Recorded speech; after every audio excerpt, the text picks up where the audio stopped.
You think I can just do that?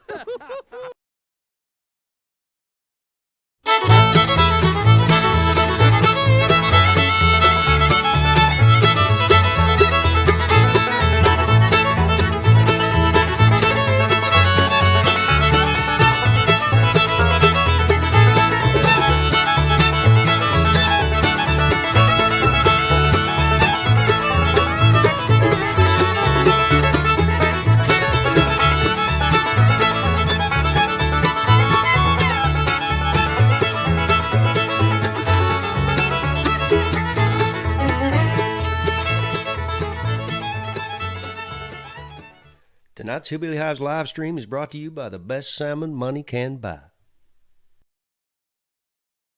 At the river mouth, the bears catch only the tastiest, most tender salmon, which is exactly what we at John West want.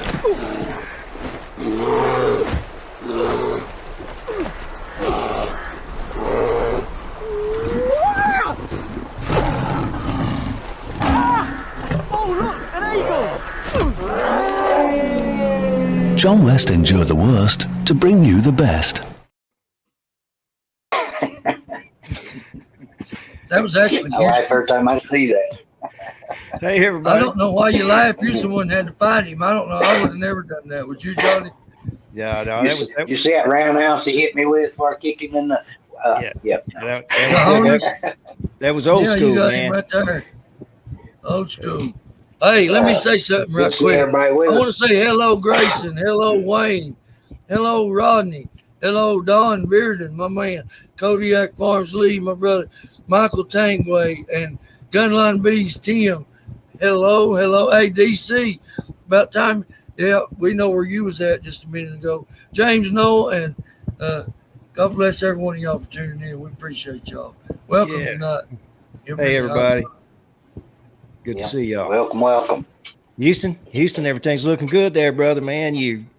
That project's coming along. Yeah, man. Still a long ways to go, man. Still a long ways away. Yeah. Well, he gets it all white and then paints all that art on it and stuff. That honeybee art. Him and his wife does. Yeah. This is a pantry here. You won't see nothing in here but primer, probably. I know what you mean, brother. Well, that works. It's like we got a full house tonight, boys. Oh, that's right. I was tickled to death, Houston. Guess what happened to me the other day? A buddy of mine come home with two good sheets of that RSB board, enough for me to whip me up about, I don't know, I think I can come up with 5 nooks. I'm going to use them for the sides and use that maple for the ends and whip it up. I think I'm going to be able to make me some nucleuses, and I'm thinking I'm going to do 6 frames, 6 frame nucleuses. That way, if I stack one and I got 12 and I move it over into a 10 frame, I still got enough to start a 6 over again. You know what I mean? Well, if you stack them, side by side, you can do 3 and then the 2 double deeps like that'd be crazy. Ian and those guys do. The double queen system, stuff like that. That'd be cool. Yeah, man. But I'm working on it. We'll see how it goes. It's hard, as when you don't. Anybody can go to the store and buy what they need and go build it. But when you got a piece of scraps together, it becomes very difficult. But you can. It might take you a little more work, but it's a whole lot less money. Everything that is just nothing but labor. So everything I got, well as I do, was something I found or it was donated to me. Even to the screws I have. So that's what I enjoy about it, is to be able to make something, I'm the same way on that. I've seen the Africans raise them in cardboard boxes. Sure. If you could like keep them out of the weather. I've learned some secrets to sealing that end grain. One of them is you can use glue and just put a heavy coat of glue on that end grain and let it soak in and seal it. Or I've been using, for my honeybee hives, I ain't going to ever use nothing else.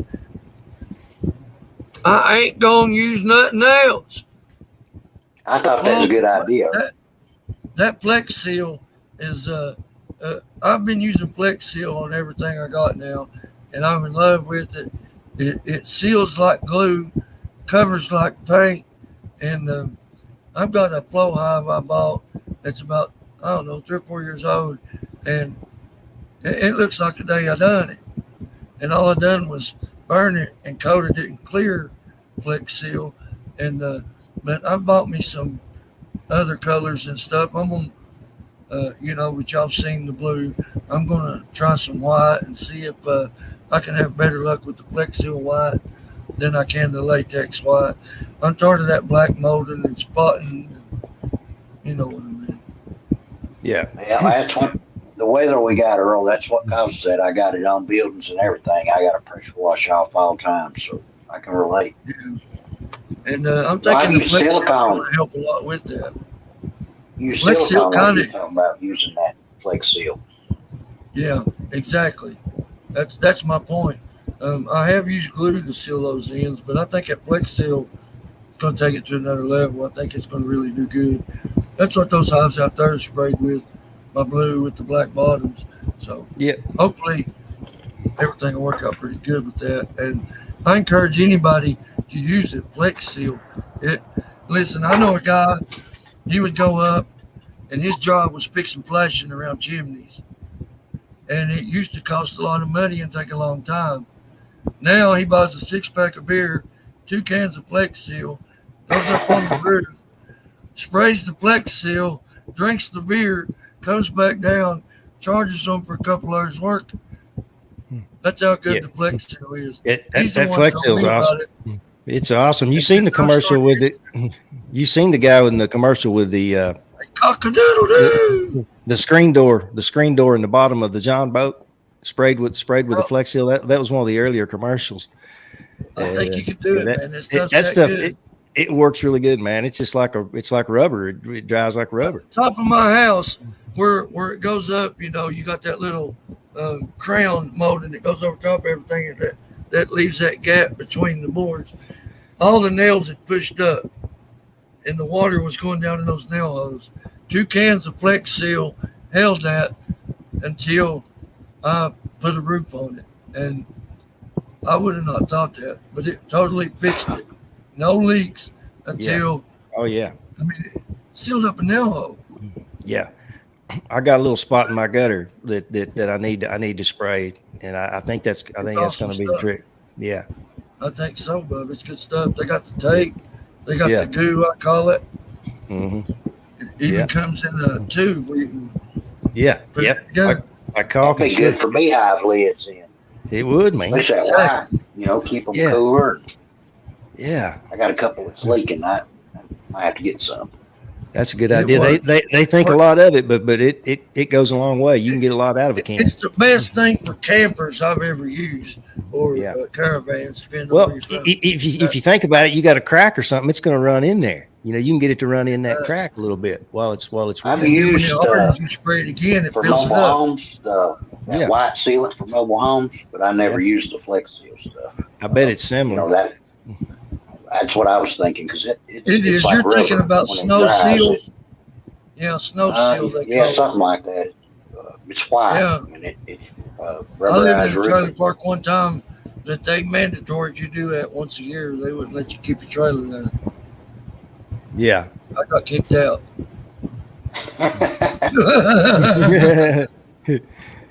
I'm joking. I left. Yeah. Hey, we got some wind. Hey, that's it. That's that fan, I bet, Earl. Is that fan still on, Bubby? What are you talking about? I can't hear nothing. Hey, man, it's like a miracle. I can hear it. I don't hear nothing. Johnny's delusional, y'all. I don't hear nothing. Do you, Houston? Well, I like that, man. I can't hear it. I stand corrected. It's good and quiet now. Oh, I'm sorry, Johnny. I'm sorry you didn't remind me. Yeah. We isolated that sound before we started live. I think we just forgot. We said we wasn't going to do that, and I did it, so that's my bad. That's no problem. Well, let's bar up with Johnny's segment and hit it first thing. What do you think, Houston? It's your show tonight. That sounds good to me, guys. All right. Yeah. Well, we're continuing with the 101. We're continuing on with our series of Beekeeping 101 that was in the Farmer's Almanac, and it's on the website. And let's see, we're up to the point now where you're already set up. You're going to get some bees. You've decided you're going to get some bees. And the question is, when you're first starting out, where do you get those bees? You've got some options. Of course, just a quick refresher, we've got the basics of the Bee Society. We got worker bees, drone bees, and the queen bee. And you got to have all those. You got to have all those to have healthy colonies. And so when you can buy packages, which is a good way to start out. It's a little bit cheaper than a nucleus colony. And I don't know, John. It's getting close. Yeah, well, you're right. Still a little cheaper in my limited experience with it. And I've had about as good of luck, to be honest with you. Now, if you don't have comb, though, it's really nice starting out with those nucleus colonies because it's an established queen with the colony in frames of brood. You got some honey and of course comb. But it's not a necessity. I've started with absolutely. I have too, and had luck with that. And so. And then then the other thing is if you can go pick them up instead of having them mailed to you, that's certainly preferential. And then also too, if you can find out again, it really is. And and in some of the post offices, not a lot of people are. Well, for instance, not to just say, but Tim sent me a queen last year. It ended up going to Atlanta and stay until it died. They never shipped it no further, and he had insurance on it and everything. But that's just to show you what can happen. Right. Yeah. Yeah. And so anyway, you got the package option. You also got the nucleus colony option. If you can check with some people you trust and find out a reputable dealer. I've bought bees before from people before I had enough experience to realize what I was buying, and I get home and had there be several swarm cells in the colony, which you can actually take advantage of that if you've got the equipment. But for a brand new beginner, that's a brand new guy. That's a bad problem. Most people wouldn't know what to do, man, if they went, or you went and picked up a hive, it was full of Varroa, and you're like, oh my God, I bought a bomb. What would you do? To a regular beekeeper, you don't panic. You just do it. I know what to do. I got to do it and get it done. And you can watch some of the guys on YouTube, and you can tell there are places that are places that are more reputable than others where you'll have a higher degree of success. And I want to point out one thing: make sure that what you're learning and who you're learning from is helpful information, and that you're not being sold on a product or a label. That's all I got to say. Be careful. That's excellent advice. Excellent advice, girl. Some people are paid to show certain things or given certain things to show certain things. That don't mean those things are awesome. That means, hey, they're free. I'm going to show them on my channel. But you don't have to have that much money. You don't have to buy all the expensive gimmicks. Just pay attention to what's helping you versus what's costing you. That's all I'm saying. Well, anybody that's been watching us for a while knows that we try to figure out ways to keep bees on a budget, which is kind of hard to do, man. Which is kind of hard to do because. But you don't have to have a lot of money to keep bees. But you can. I can keep bees in a cardboard box if I wanted to. You can. You can look at some of the old school ways, and then the next. If you don't want to buy bees, or you can't afford to buy bees, or just would prefer to try to get some bees without having to spend any money other than on some basic equipment, and even you could build that with a little bit of skill. But the swarms, some people have. And if you start reading about catching swarms, some of Dr. Thomas Seeley's work, there's a lot of great stuff on YouTube. Guys really lucky at catching swarms, and you'll find that they have an incredibly high success rate. And, God bless you, buddy. Still can't wait to meet you.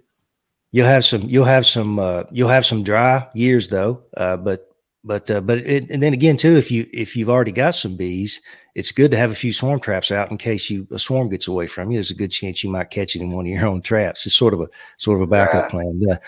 So you know, he's so excited about meeting me that he pinned the comment, Houston. I'm sorry. He was so excited about meeting me. He pinned a comment. He's wanting to hug me as much as I'm wanting to hug him. I can tell.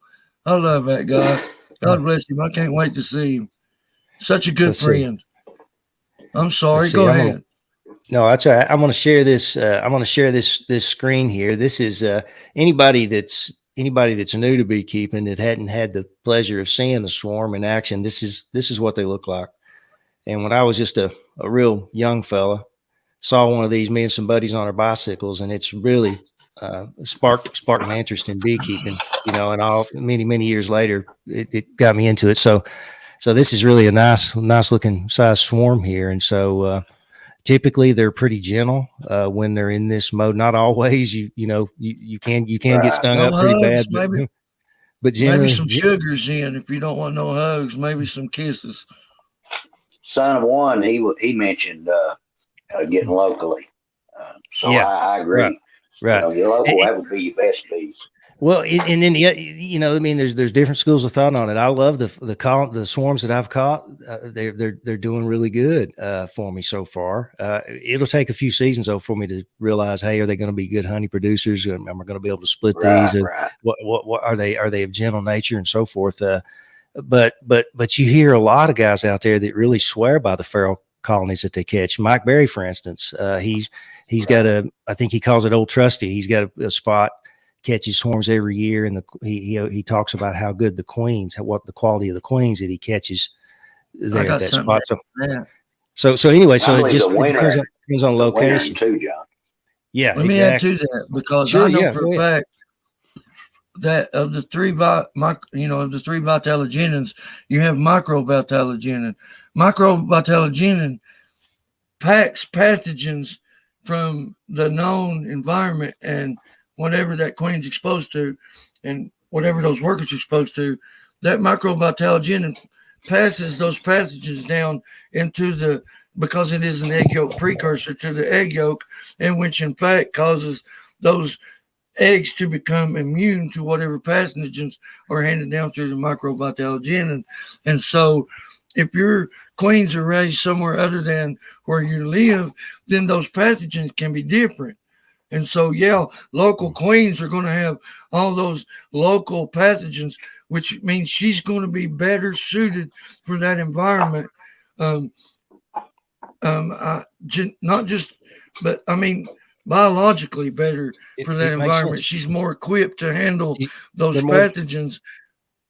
More adapted. Because she was exposed to them. She exposed her eggs to them through that microvitalogenin. The fact that she's alive is a hopeful indicator that they can deal with the local conditions, and not something. Not to say, that buying in from somewhere at a distance, it's not just as good. Sure. I know many times that's happened and it's worked well. It can work well, especially when they're in the same temperate climates. Bees are crafty; they will adjust. They do adjust. I won't say they won't because they can. It's just like anything, Some are better than others. You hear guys talk about it all the time. They'll have a colony that just doesn't produce a lot of. If you come up here where we're at, you're going to get used to sandstone and a lot of dust. You go down south, it's going to be chert rock or red dirt roads. It's different kind of dust. Your allergies, things of that nature. It's going to vary on what you grew up in, and it's the same, I think, with those bees. However, humans can still move to different places, and so can bees, and thrive. Is my point. I'm just saying it's more helpful if you have a really good stock that is local because of all those pathogens.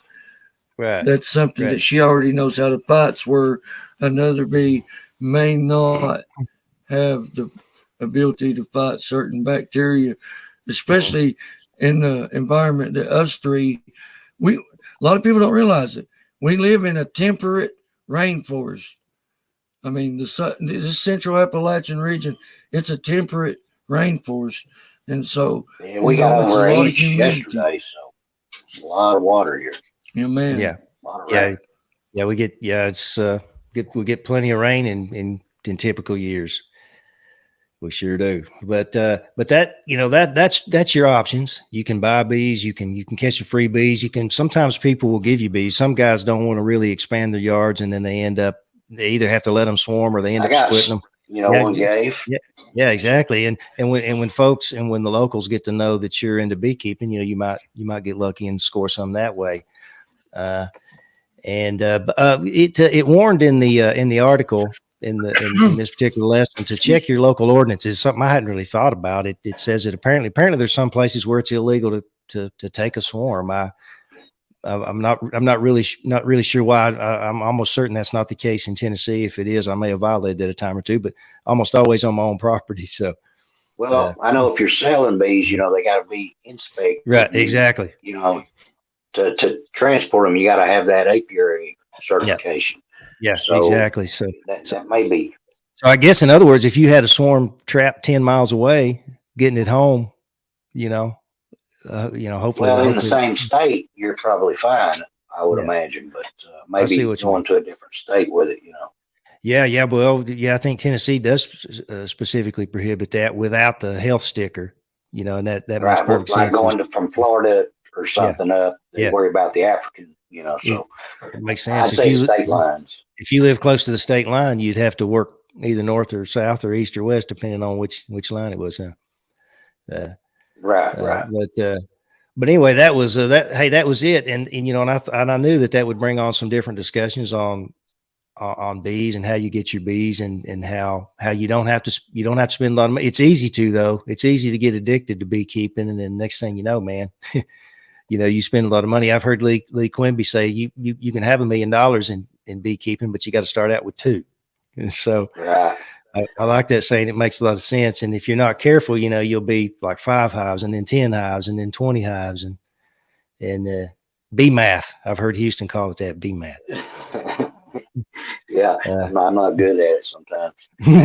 And Rodney, I believe they do have that on their books down there. Oh, okay. Wow. So how often do you have to requeen them, Rodney?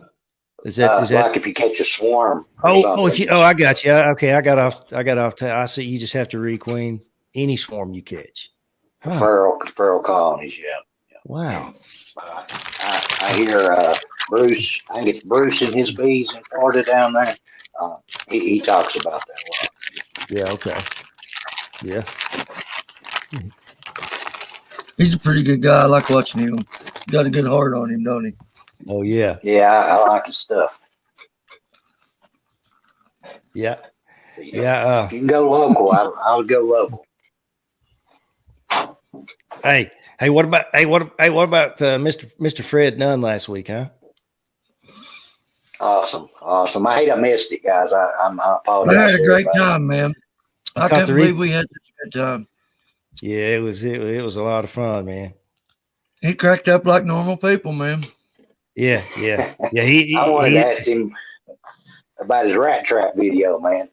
I started watching him. I forgot about that. Got in on that rat trap video. That's done good for him. Yeah. Maybe he'll come back on sometime.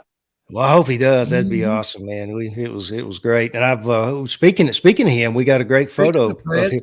Got a great photo of his to share tonight. That's simply titled "Frederick Dunn Bee Pollen," and so we'll share that. Let's we've got to play the intro. That's exactly right. We can't miss the intro here.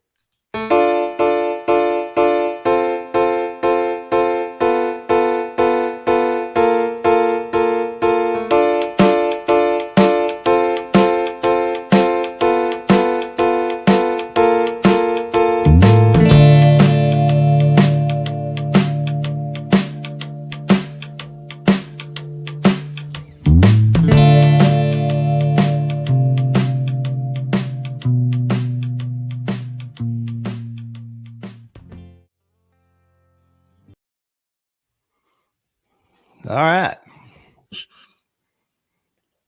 Ain't it, Bubby? Phenomenal Fred's fantastic photos. Sometimes we call them that, don't we? Yeah, that's cool, man. Yeah. Frederick Dunn, bee pollen. Let's zoom in on this. Let's zoom in on this girl. Please do. Man, I'm gonna tell you right now.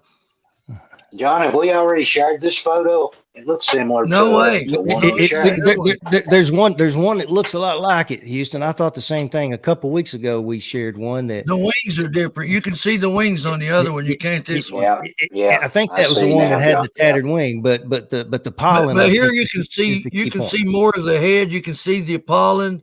And what's weird is that bee ain't going to different flowers. It's hitting that white clover, and look at the color of that pollen from the white clover. You can even see the second pollen sac over there on its other leg. Yeah, that's pretty cool. Got it. And that's a young bee. It's covered in hair. It ain't got no hair on it at all. Hair's pretty long, and she's packing that pollen in already, and you can see how light and golden her stomach is. She may possibly be having nectar in there too. I don't know. Tom Seeley thinks that's possible, that they can carry both. Is it just made? It almost looks like you can see light through her body there, kind of maybe. That's what I'm talking about. Yeah, that's where she's kind of wingspan there, full of fluid. Where she's kind of bent. Yeah. No, right there in the middle. Right there. Yeah, right behind the thorax, in that upper abdominal region where the proventriculus and ventriculus is located, or the first two stomachs of the honeybee, the honey sac, or so to speak, would be located right there where that light's coming through. Man, yeah, she's beautiful. You can see that, even though he caught her still, you can still, he didn't capture that wing perfectly still on the other. Look at that head. Let's look close at that head, Bubby, if we can zoom in on the top. Sure. Where like the ocelli. Look, you can see the first ocelli, the top eyeball, and right there, that little, right there. That's the first one. There should be two more behind it. You can barely see that back one. I think there's one right there. Yeah. Yep. So you can see. And there's probably another right over there. And you can even see the little bumps on her head where she uses to pick up mechanical senses, and the hairs where she's these things can pick up electromagnetics. They're picking up chemicals. They're picking up taste, smells. They're just a sensor. So they're amazing. Yeah, you never see any of that without that camera. If he was flying around, no, without you wouldn't see any of that. No, it takes a phenomenal photographer like Fred Dunn to get you this level of picture, because as he talked about when he was on the show, he's privy to the latest and greatest technology. Nobody else has this. I mean, when you look at those pollen sacs and just see just how the color pops, and it almost is the same color as the bee, which says something about clover, I think. And watching those antennas and those front feet even tasting that nectar and pollen as they're gathering it, I'd say that's a happy bee right there, wouldn't you? Oh yeah, yes, he sure is. Yeah. Is that as big as we can make it? No, I can make it full screen and zoom in on any part you want there. Oh yeah, look at that, man. Look at that. That's amazing. And the pollen sacs, of course, the corbiculus, and those hairs, the feather-like hairs that. You can almost see like little feathers, like eyelashes, kind of turn. Yep. Like a Venus flytrap almost structure. Yeah. Right. Except for the scopa here in the corbiculus, they're a little stiffer. Yeah.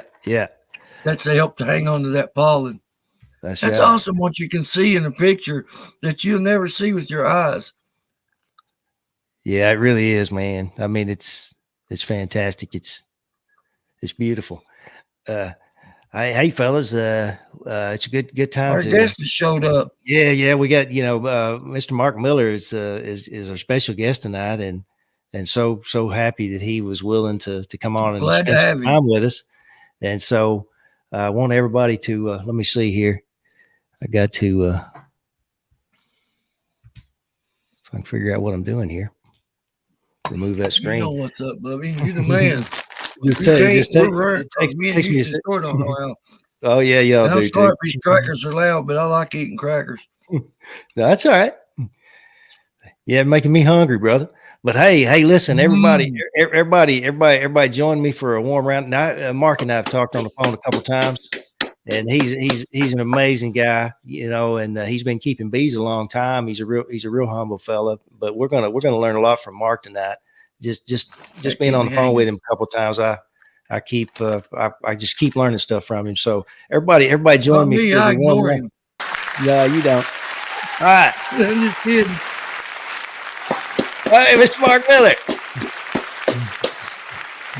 Hey, good to see you, sir. How you doing, man? Hey, Mark. I was out in the wood shop, man. I don't take my phone with me. I leave it in the house. I was out there building nooks today when you called. I didn't mean to miss you. Oh, that's all right. That's fine. Ain't no biggie. How are y'all doing? Doing good, buddy. How about you? You're You're up in Missouri somewhere, I bet. Yeah, I'm up here in Sedalia, Missouri tonight. Sedalia, awesome, man. Thank you so much, buddy, for being willing to come on and hang out with us for a while and talk to us. Yeah, man. Well, how's trucking? Well, I only had 2 close calls today, so that ain't too bad. Is that all? Just 2? Yeah, just 2. A lot of extra traffic out there right now. What are you driving? I'm driving a Farmall, International Farmall. Yeah. Big International, huh? Yeah. Big Eagle, I reckon. Yeah. Big Eagle. That's it. You know what the blinker means, right? You know, a lot of people out here, they don't know what that blinker means. Which one, the left or the right? Both of them. Hey, I thought it mean if I hurry up and speed up real quick, he surely won't run over me. That blinker means I'm coming over. It don't mean I want to come over. It means I'm fixing to come over. Yeah. There you go. Hey, you know, Mark, my dad was a truck, my dad was a trucker. I've told you, he told me, he said, son, if there's a truck behind you blowing his horn, he's not just wishing you'll get over. He's telling you to get over. He can't stop. Yeah.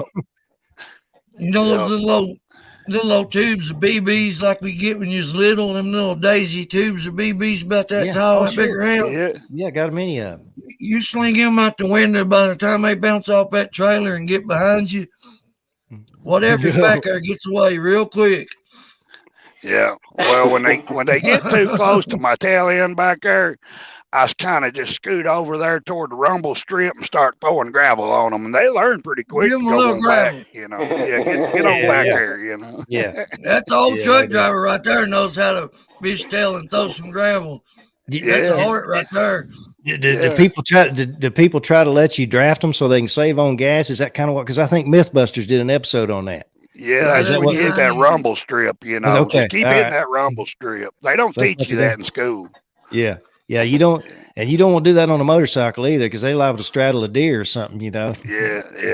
I try to respect them motorcycles and get on way on out in front of them before I get back over, Yeah, because they're at a lot more danger than a car is, Yeah. Some of them are kind of crazy. I can speak from experience. Yeah. Because a truck will whip you a little bit on a motorcycle, get you a little whippy, and you got to line it back out. Yeah. I've seen some bad motorcycle wrecks.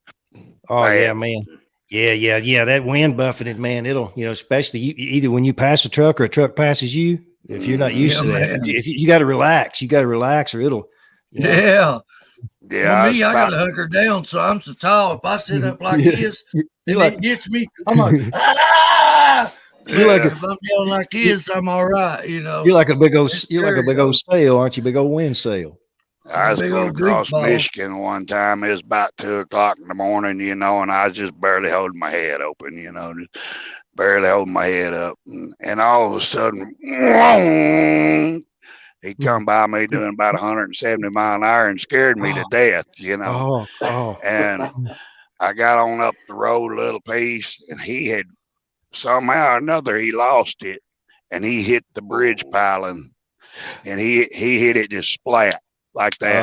And when I went by, I'm gonna tell you, it was the worst thing I ever seen in my life. There's no way he survived that, right? Yeah, all I could see was his head in his helmet. Oh, You know, Oh no, ain't no living through it's- that. Oh, Lee was you- talking. I was talking about BBs. Lee said marbles works too. yeah. I bet marbles would might work. be a little harsh. That's bad to see there, Kill man. somebody. yeah, it'll. I've seen some You bad don't stuff. want to see that stuff, do you? When you're out on the road and you pass it, No, you can't help no, it. Oh, sure man. don't. Yeah. Sure don't. That's why I Yes. quit the fire department. When I was on call, you know, a lot of people don't realize that every accident that the ambulances go to, fire department's always called to run. The fire department is shielding the cops and the ambulances from everything else, and they're the ones managing the scene. So you have to put yourself in the way of that, and you get to see so much, and especially when it comes to them little kids. Yeah. I said I done it a year, say I served, but I couldn't do it no longer because I can't compartmentalize. Right. I'm coming up on a goal now that I'm about to get to achievement of 3 million miles with 0 accidents. Oh man, that's awesome. Congratulations. Awesome. I'm almost there. I'm almost there. I've got 2 million. Awesome. I'm almost at 3. So Well, listen, you know, 2 million's a big thing. 3's awesome, but 2 million, you've already done a good. I mean, come on, that's amazing, dude. Right. No doubt, man. That's through snow, ice, rain, you know, hurricanes, tornadoes, you name it. You know, so Man, that's a big a deal. lot to accomplish. It really is. You've got to be spot really on every is. time you get under this wheel. You've got to be spot on. You can't be off They just a don't little understand bit. too that yeah. 3 million miles is a lifetime of driving. Right. Now, how are you juggling your bees with all that, Mark? How are you? Great question. Because that's pretty hard on your body driving a truck. You know, when you get home, you're wore out, and so you still got all your bees to manage out. You got to help. Well, it takes drive, you know, with anything. You've got to have the drive to want to, you know. You got to want to. You know, if it is to be, it's up to me. You know, that's what I've told you last time. You know, if it is to be, it's up to me. You know? Yeah. And I love my bees. You know, it's just I can't do without them now. I'm at that point. You know. Tell Mark, if you don't care, buddy, tell us a little bit about. Now you're up to, if I remember right, you're up to about 50 hives now. And you raise your own queens, and you said you try to have about 20 queens, and you're really trying hard to lean toward the Varroa sensitive, right? Varroa sensitive hygiene. Where they going? Tell us a little bit about how many slaves, how many youngins you got? How many youngins do I have? Yeah, you better have some youngins helping you. You can't do this by yourself. I got a feeling he's doing it himself. Well, I'm gonna give the credit to my mentor. You know, he's been with me throughout the years, and he's approaching 80-year-old now. And of course, he can't do what he used to do, you know. And the last couple of years, he's had some, you know, bad luck. He lost his wife, and last year, he was picking up one of his honey sippers to try to get his honey off, and he broke his back. And he's a fine feller. I mean, great feller. He used to come and help me, you know, and a lot of it is if you've got a good mentor that you can talk things through that will help you along, goes a long ways. Just that stability of having somebody there, you know, to talk to about it. That reassurance is everything when you're guessing. It means a lot. It really does. Now, the feller's name is Ray Bruce. He has spent time with the TBA. He's on the board. TBA, he's not now, I don't think, and he's up for Beekeeper of the Year, Johnny. If you go to vote, Ray Bruce. Okay. All right, I will. He's well deserving of it. I'm telling you. He still keeps. Where do you vote for that at? For the Tennessee Beekeepers Association website, I guess. Yeah, it'll be coming up here. It'll be an email. They send emails out for the members. Right. Oh, yeah. okay. So hopefully he'll get it. I hope, you know. Well, that's awesome, man.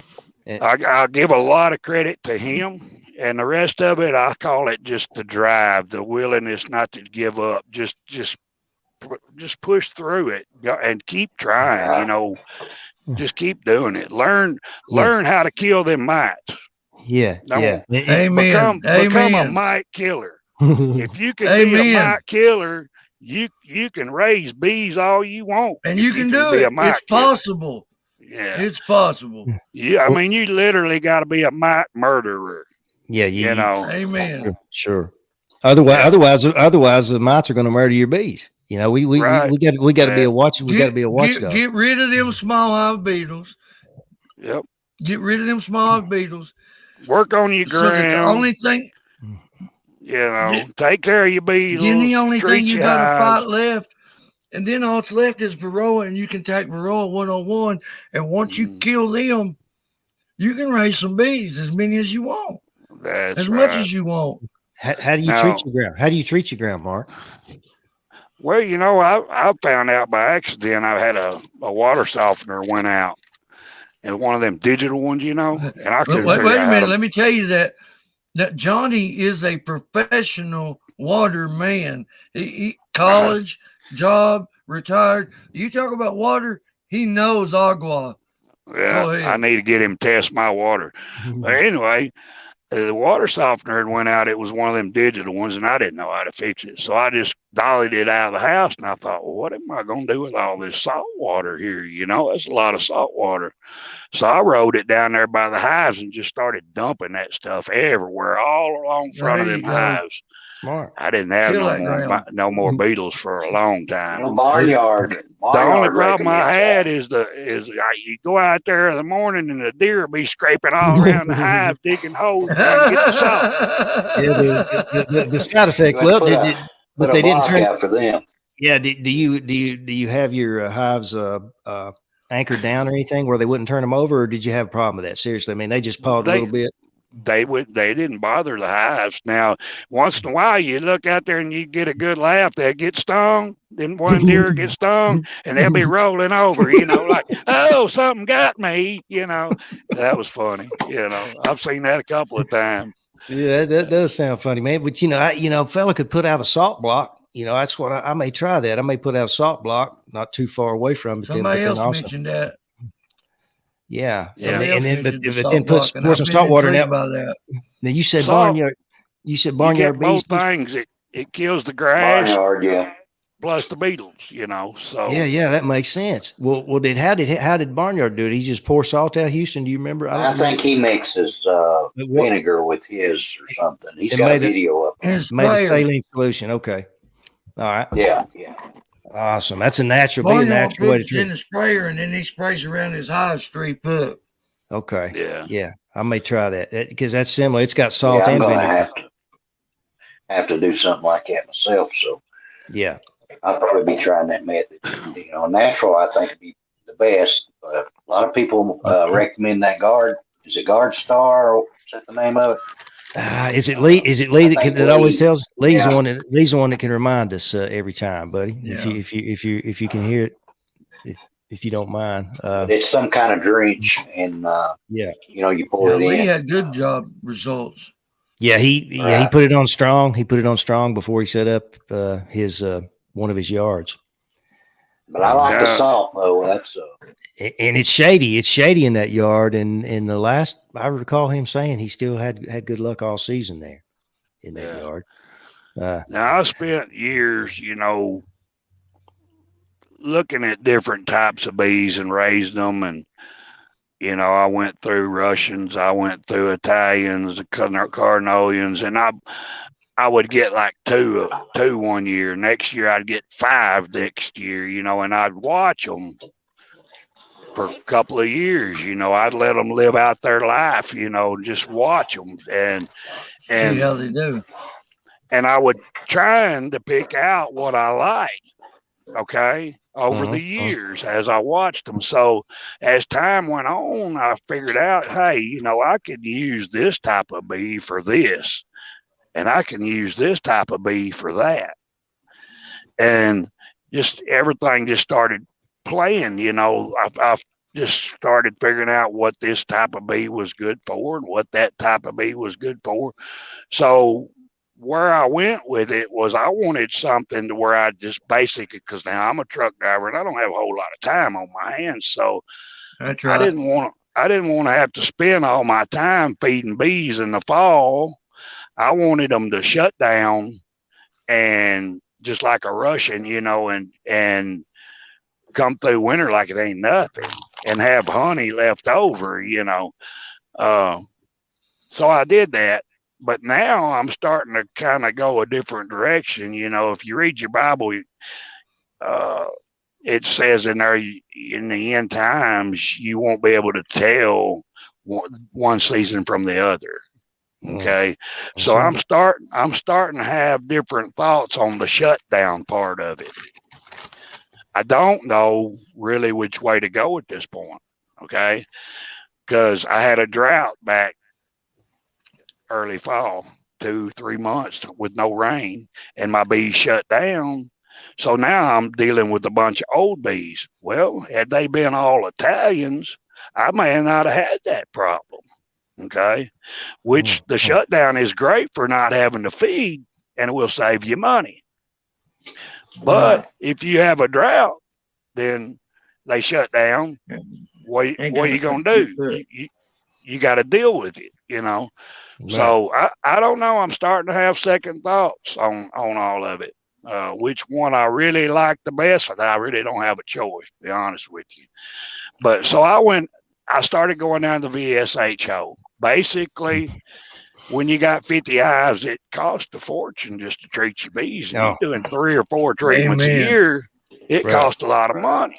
Sure. So I figured, well, if I get a breeder queen and start replacing a lot of my bees with VSH bees, if I can just do away with 1 treatment a year, then that's going to pay for that breeder queen. Right. Plus, they're going to be able to deal with the mites. So now I'm into checking the bees. And of course, you know, I watched this thing that come on last night with Dr. Kara. Dr. Kara Warner or whatever her name is there, you know, with that UBO spray. Of course, the UBO spray won't come out till 24. But that's, you know, basically that's going to give you the hygienic test, whether the bees are hygienic or not. And that's great. Guys, excuse me a minute. But hey, go ahead, Mark. With that spray, I will be able to take an overwinter nuke and coming into spring, spray that spray and test them and then sell them as tested as a percentage, okay, of being hygienic. That ain't saying they're going to be Varroa specific hygienic, but they are hygienic, which is all related, right? Sure. So but that treatment or that test is they're talking about $20 a test. But it's well worth it when you're selling something of quality. I'm after quality, something that you can't buy at the big retail store. You know what I mean? Yeah. Right. And you can see it too when you look at bees like that, like you're talking about. You can tell they're healthy. And you know, we were talking earlier about how important it is to, if you know, for particularly a beginner to get, you know, to get good bees, healthy bees starting out. It's going to improve your odds significantly, making it through that first winter. Mm-hmm. You know, but that's like you said. That's great thinking, and I second a thought that Mike, a Minnesota beekeeper, said earlier. Was he's loving Mark's get her done attitude, and you know that's something I picked up. Something I picked up from the phone call that we had earlier is how, you know, Mark thinks outside the box on a lot of things, and I guess you do a lot of that on the road. When you're on the road, Mark, you're probably kind of thinking. You have a lot of time to think, Johnny. You have a lot of time. Would you care to share with multiplier? That makes you do a lot of brainstorming, I guess, doesn't it, Mark? Just like Houston come up with that brilliant idea of making them little plastic discs. Man, that's genius. Yeah. That's genius, dude. Yeah, and when I did it though, JC's Bees, he's got a thing up on somewhere, a whole we call it not a mold, but yeah, he's got a good video.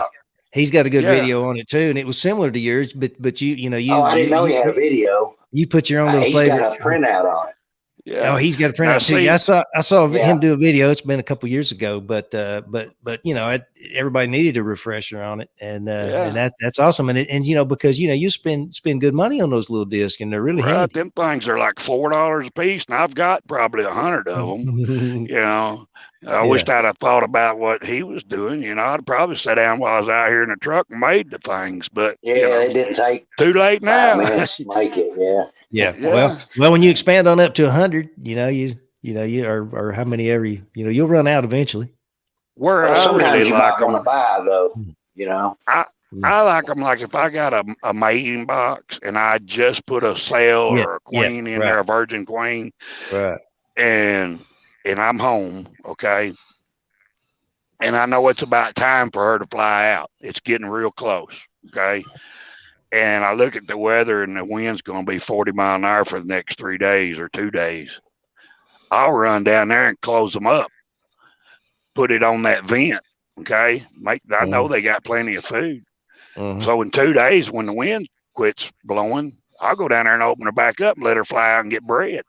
I ain't got to worry about her coming out and flying off in the wind. Right. Improves my success a little bit, That's never tried them. Right. Just anything you can do to improve that success, that mating, getting them back, that's some of the things I do is I've got like a little apple orchard. I've got about 20 apple trees and plum trees and pear trees, and they're not mature yet. So I'll put 2 mating boxes under each tree. Now them trees are spaced out. Okay. So they hone in on that. They can get back easier, because it's easier for them to find. It ain't mixed up with a whole bunch of other stuff over here. Trees easy to spot for them. Right. Another thing I have found, like I use 3-way mating boxes a lot. I use nukes a lot, but I like the 3 ways. I have found that a hole works better than at the landing board type. You see what I'm saying? Yeah, I've had good luck at them. A hole seems to work better to me. It might not for everybody else, but for me. And put it about midway of that box. About it seems like they can come in there and land on the side of that hive so easy. And if you think about it, Mark, it's more of a natural entrance compared to what you'll see in a natural feral colony, right? Or when they build in a house or in a tree, they've got a little hole that they land and they go in. Yeah, they don't. We give them this the queen comes back better. I don't know. I call them holes. I mean, that's just where a lot of like a nuke that's just got the landing board, they'll come back, but that hole just seems to work better. Why? I don't know. I'll tell you this. I'll burn that hole out. Where the hole is, I'll take a torch and I'll burn that hole out. Yeah. Not only does that protect it, but it also invites the bees in. Is that?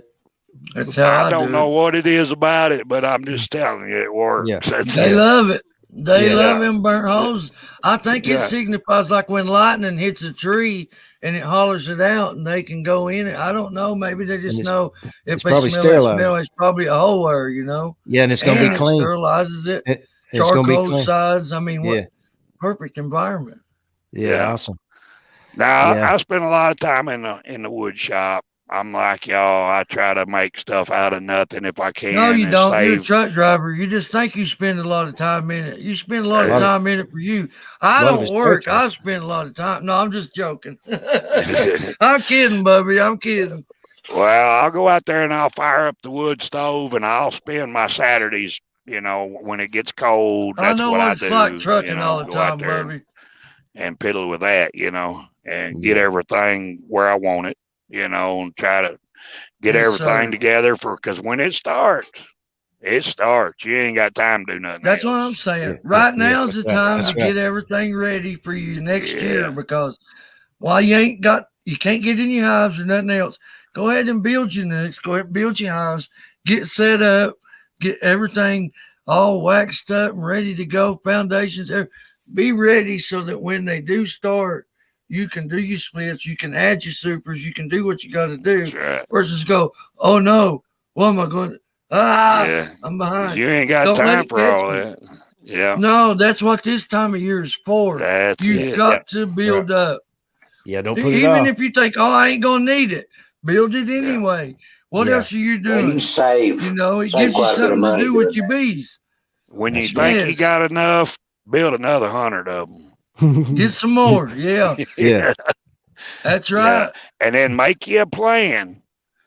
And then when you go out there, the bees change your plan. That's usually what happens. Hey, no plan at all is a plan to fail. At least you got an idea of what you're going to try to do, and they can help you with it. You know, because bees do. But I got to say one thing, guys. Those bees I got off a Seth Hill down there, them cold beanies I call them. I love them bees, buddy. I love how they act. I love how they do. I think they're going to be a real exciting bee for next year. I really do. And watch them and learn how they got some. Yeah, they different, Bobby. I'm not used to them. Yeah, they different. Compare them that way in 2 more years or another year when you get another different kind of bee, you can watch it. And as the years go by, you start comparing different races of bees and how they act. You know, you read it in the book. I can't wait. That's one new avenue. But to watch them go through the whole process throughout the year is another. I'll be honest with you. I thought it was a bunch of BS. I was like, this bee, that bee. They're not that different. They're all honeybees. Yeah. But when you get that different bee, when this other bee's asleep and this one's out flying in the rain, and so's the other colony, and you're like, this is different. When you talk to a lot of the other beekeepers, like Mark, that have several years experience, they almost always have seemed to have tried. They've almost always seemed to have tried several different genetics. And then they'll have their preferences for a while, and then they'll switch up like Mark, you shared with me today, you know, Russians, I think you said, of course, Italians, obviously. Most of your Russians are going to be the Yugoslavian blend that's came into America. The best one overall is a hybrid. Okay, a hybrid. Hybrid vigor. Which ones stay alive? Which ones stay alive? Which ones stay alive the best? That's what I guess we're trying to figure out. A hybrid will make you more honey. They're tougher. You know, they just have that vigor about them. Okay. The only problem I found with hybrids is aggressive. When you start trying to raise off of them hybrids, they start getting mean for me. Now they may not for everybody else. Oh, you mean bees? I thought you were talking about humans. Now they're tough. I mean, they're so mean that they can't. Won't unkill them. But eventually you can breed that out, but it takes time. Now that was my deal with them. So I can't wait to make some splits this spring and see what those cobinis breed with these mountain bees, what I end up with. I can't wait to see what happens when that happens. That's going to be exciting for me. That's my big thing coming up. Yeah. It's really awesome. Happen when those cobinis breed with my mountain bees, because I like my mountain bees, but it's cool. You look at these bees out here, they shrunk down to just like 6 frames, and I'm like, y'all gonna die. No, they don't die. They just keep living. It's a survival strategy. Yeah, it's a survival strategy. But you look at them cobinis, and it's a gigantic amount of bees. Yeah, I know, man. Some bees have that, some bees don't. You know, they're different. Some bees you got to feed all winter. I really don't want them kind of bees because I can't keep them. I work too much to keep them kind of bees. Well, and as many hives as you got, that would get expensive. Now, if a fella only had a few hives, it's not going to notice as bad, right? I bet I didn't buy 200 pounds of sugar this fall. Oh wow! And I went through a drought. Yeah.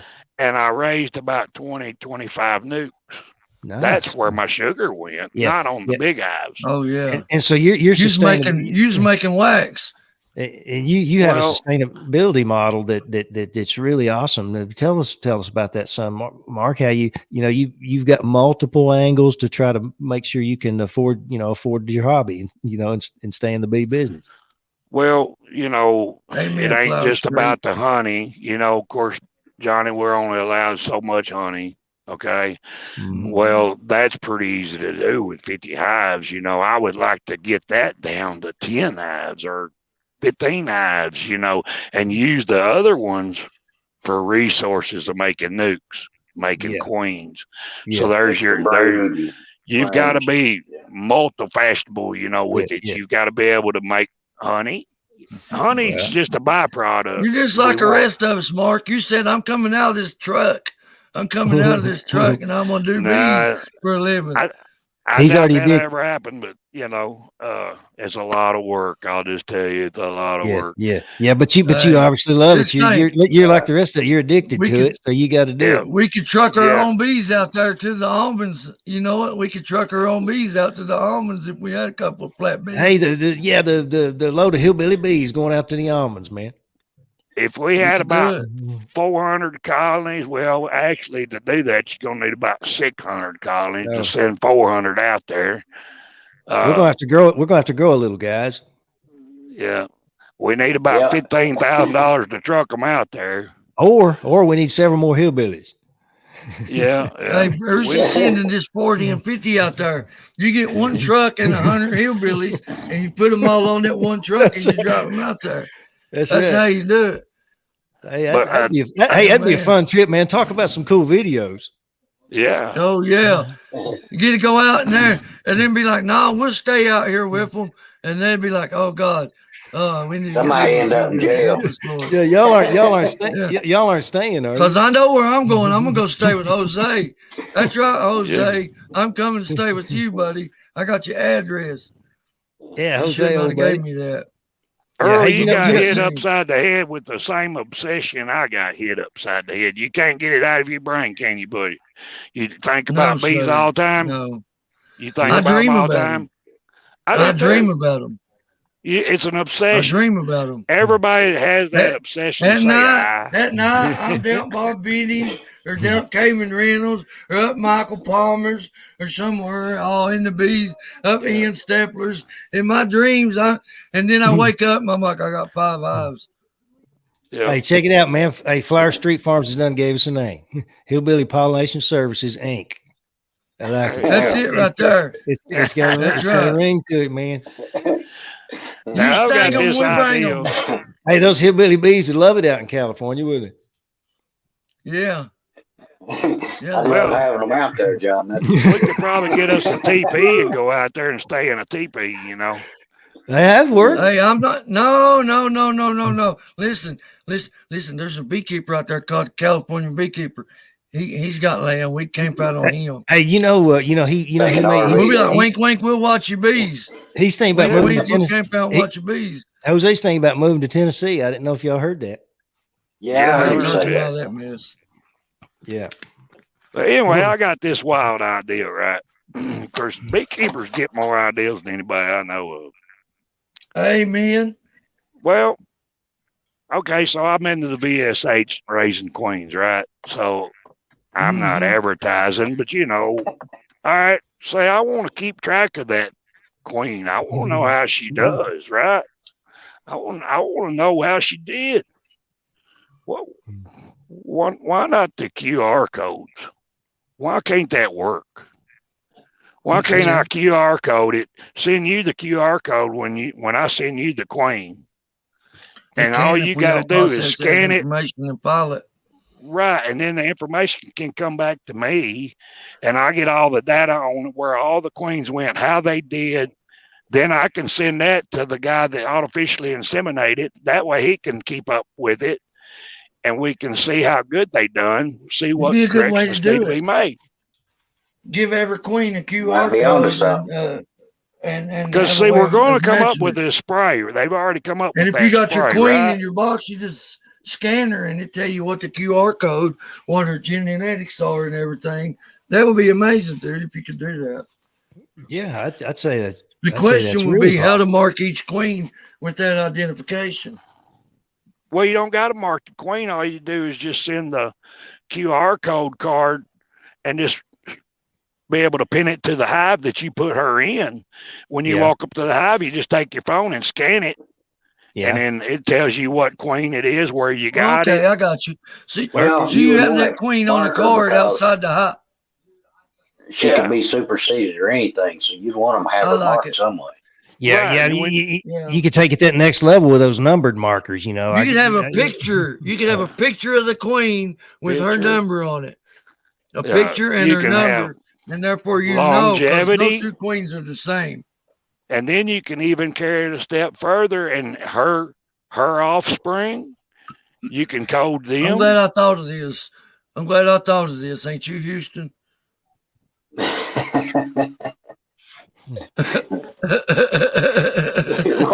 Mike says, now hang on, I'm gonna quit talking. I'm joking, Mike. I give you full credit, buddy. I'm just joking. You know, they've already got QR code, but nobody's doing it that I know of. Well, we need to. Not in the bees. We need to. Yeah, not the queens. Just like the bees I have. I know that they came from $1,000 Sue Covey, but are they F1s, 2s, 3s, 4s? I don't know. And how good are they going to be a year from now or 2 years from now? And the guy that bred them queens, wouldn't he like to know? You know, because he knows where they come from. Box. I swear I got one box that's phenomenal, guys. I bought 2 boxes. They're the same bees. This one over here, I got the hiccups. It let the bees grow up, and they was hatching out with the formed wings. Okay, before I treated for mites. That's how I seen them. Well, anyway, the other hive, I've never seen any mature. They pull them out, and I see them as larvae, and so they're pulling them out before they hatch, and these guys are letting them hatch. But then when I got rid of them, this is all gone. But I still know that my most hygienic hive is that one, you know. So I know I got one super hygienic, and the other one pretty good. So I think I'm going to use one for honey, and the hygienic one I'm going to use to make my splits with. Yeah. Are any of y'all going to try grafting this year? Yeah, maybe a little, but not a lot. Year. Houston, you going to graft some? You got all your stuff ready? I graft a little. Yeah, I just make my own cells and stuff. Right, that's what I'm going to do. Yeah, that works. It works good. Yeah. Yeah, and I just use a German grafting tool or a piece of wire or something. I like the metal ones better myself, but I have good success with it. Good. That's great, man. That's really where you start learning, I think, is when you start raising them queens and you pull them cells out and you got 30 queens there, 30 queen cells, and it's like, oh yeah, baby, look at this. Yeah, look what I did, you know. 50. Yeah, there you go. Yeah. It's even better when you put them in a box and they come back mated, you know, and that's even better. Yeah. Oh yeah. It is. You open that box up and you can hear them.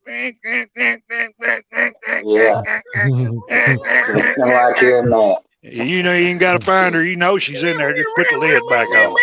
Yeah. Flower Street Farms has a good comment here, Mark. And you know, this is something we talked about earlier on the phone. You know, Mark doesn't have a YouTube channel yet. But he's thinking about it, and so I'm guessing if he does do that, he's probably going to get a lot of subs real quick. So I agree with your experience. Yeah, because he's cool, dude. Yeah, my daughter just bought me a tripod, so that's how far I've gotten with it. Okay, well that's a step. That's a step. Hey, you'll grow. We know guys that started out, and we helped them out. Next thing you know, they have shows same time as ours. There you go. You can grow. You can grow before you know what you're doing. Blow up, and you never know, man. Who knows what it can turn into? I never thought there'd be 40-some people watching us tonight, and I'd get stuck with the hiccups. But here we are. Yeah, I was telling Johnny about my little dog. Johnny, I was hoping you wouldn't mind to share the incredible outside of the box thinking. The incredible outside of the box thinking that you came up with for your dog. Won't you share that with me? Yeah, the problem is I waited too late. You know, she's old. She's about 8-year-old, and she's fat. My baby. And she's pretty. What is that? A pit? Yeah. Thank you. She's beautiful. I love her. Oh yeah, she's a sweetheart.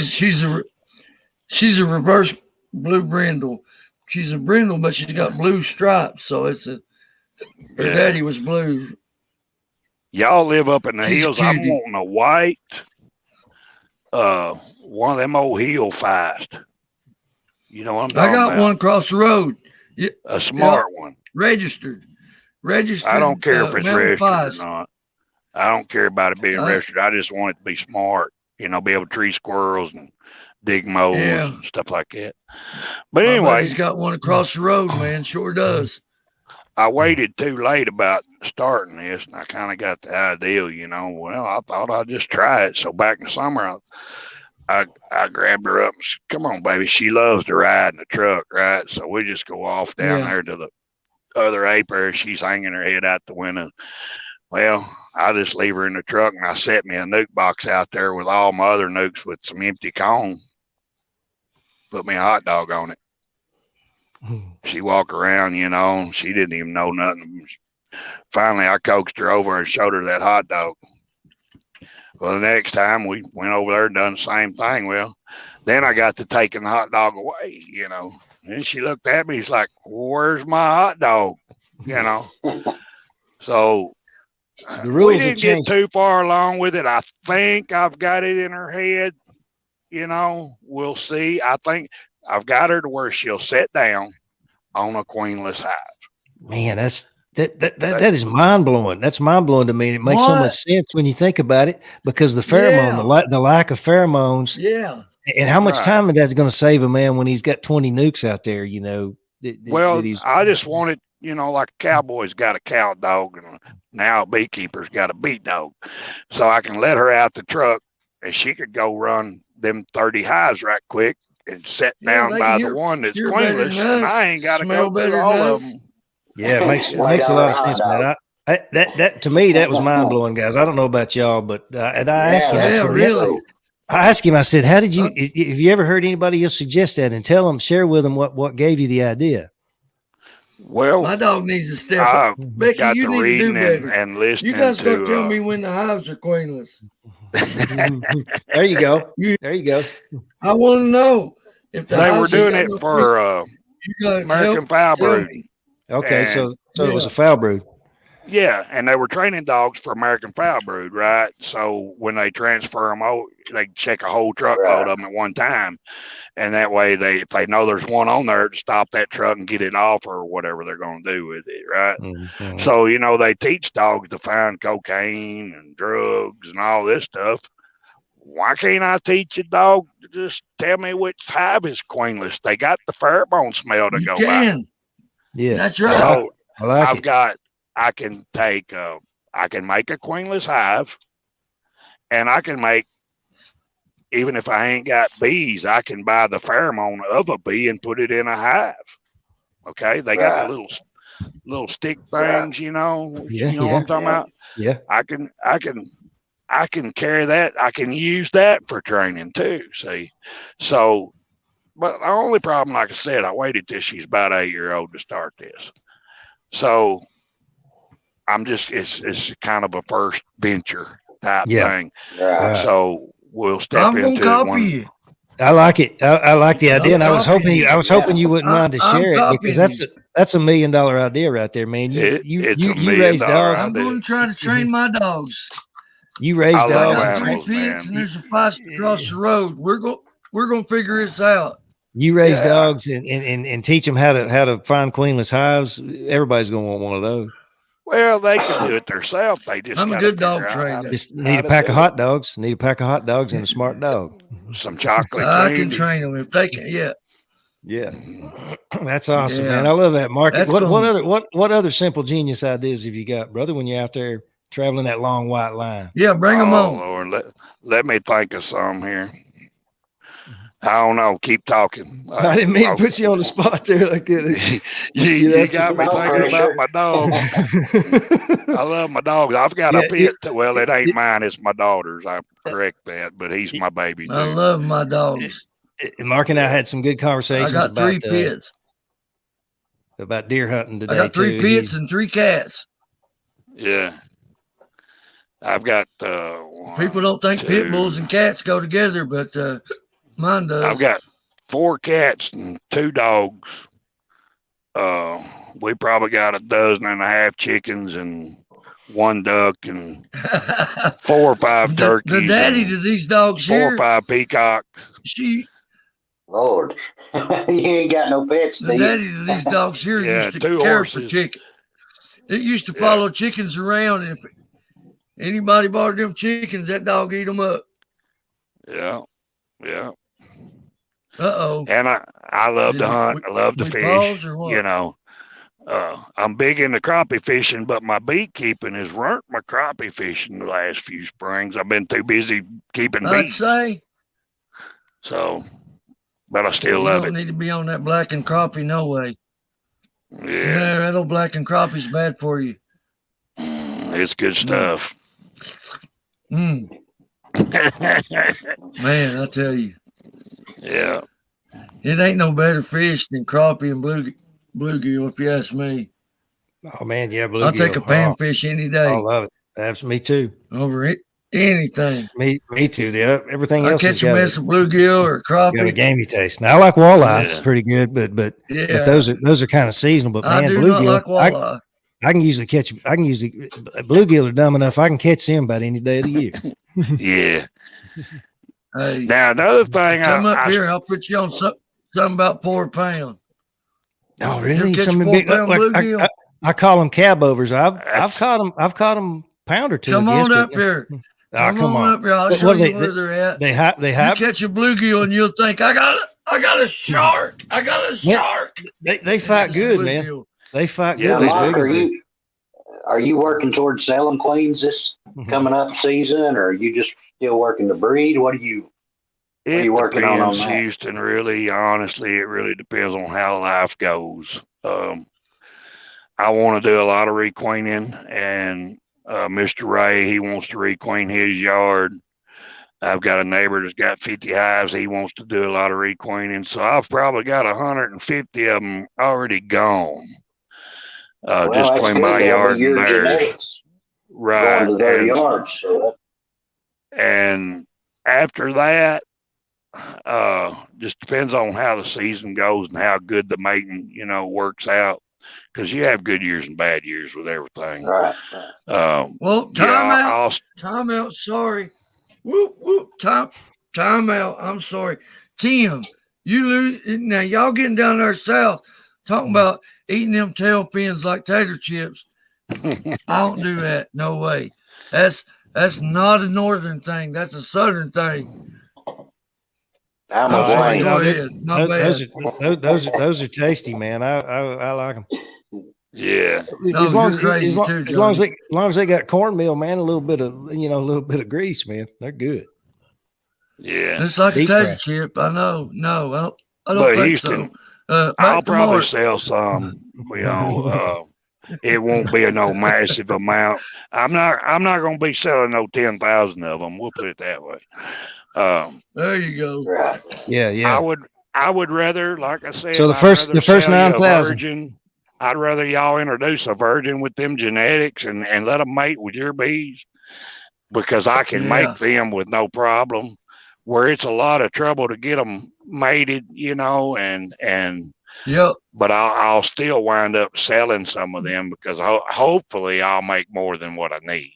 But my yards are going to come first.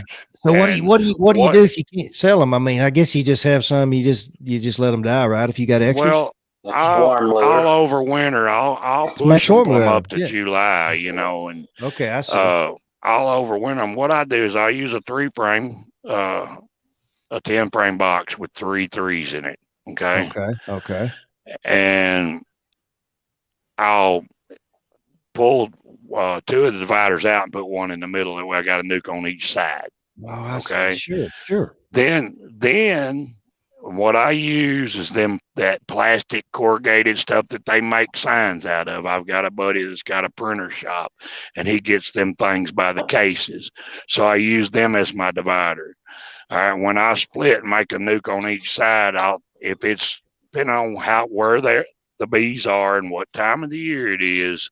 If it's early, I'll just put a queen excluder on top of them, put a honey super on them, let them make honey. If I want them to build comb for me, I'll let them build comb for me. So when it comes into the fall and I pull that honey off, I'm left with just a 4 and a 5 or a 5 and a 5 or whatever it is. I'll take that and I'll move it during the daytime. Okay. I'll move it during the day. That's all I'm going to say. I'll move it during the daytime and I'll carry it over here and I'll put it on top of a 10 frame hive.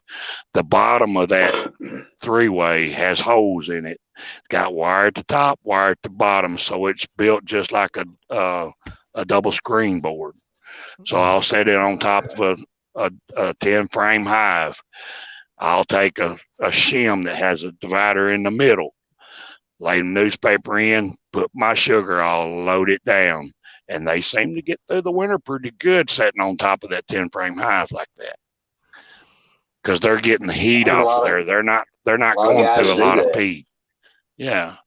Seems to work. Now, the ones I've got in nuke boxes, they'll be double deeps, or it just depends on where they're at, throughout the year, and how I'm going to overwinter them. So that's how I do a lot of it. It works. Some good strategy, and so that way you've got the resource hives, or you can just turn them into nukes, whatever. I can sell overwinter nukes come spring. Yeah. All I got to do is pull them off there and put them in the boxes, and they're on their way. Uh-huh. And now with this UBO coming out, I'll be able to test them in the spring before I sell them. Uh-huh. They'll be tested for hygienic anyway. Right. So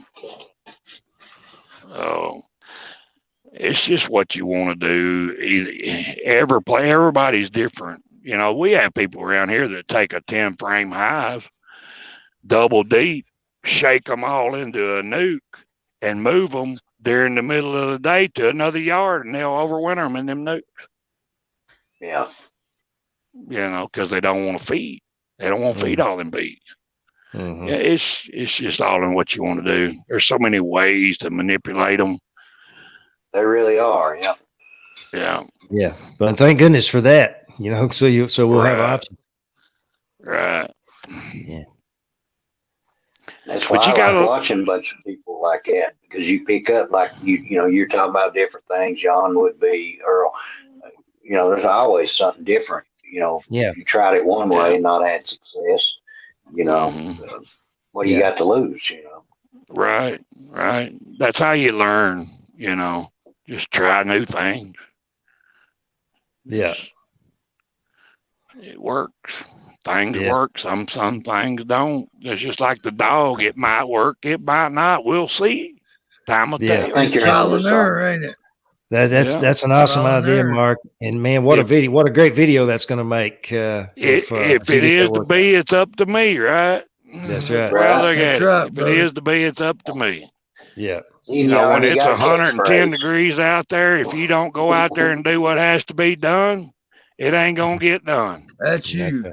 Yeah. That's just part of it. Yeah. Yeah. Yeah, go ahead, John. I'm sorry. No. I was just going to agree with him there. Those are the days that, on those hot days, you might be tempted to not, but those are the days you really need to push yourself to get on out there. And I'm always glad when I did. Aren't you? Yeah. Get it over with. Yeah. If you hesitate, but then you go ahead, it's like, oh man, it's a good feeling. But hey, go ahead, Houston. I interrupted you there. I was just going to ask him, since you've been breeding a while, I'd say you've got your winter losses down fairly decent. You're going in with 50, you probably Fingers crossed, may not have no big losses then, since the way you've been breeding for your area and stuff. Well, Houston, I'm gonna just be totally honest with you, okay? And this may sound like I'm bragging, but I did not lose not one hive last year. Well, I went through the winter. Have pretty high. Didn't lose one. Amazing. So I try to take my losses in the fall, get it over with. There you go. Yeah. If I don't think they're gonna make it, they're gonna merge in with something else. That makes sense. I did not lose a hive last year. Now, knock on wood, I may lose half of them this winter because we had that drought. That's going to hurt me. I know already, but hopefully, if I'd have known about Apis biologic back last part of the summer, I believe I could have got them bees cranked back up. I even tried to dilute the honey. Bring the honey back to about 70% water and tried that. I tried 1-to-1. I don't know. I just couldn't get them to come back. When they quit, they quit. Yeah. So they're all going to be old come time to start splitting. So I don't know. We'll see.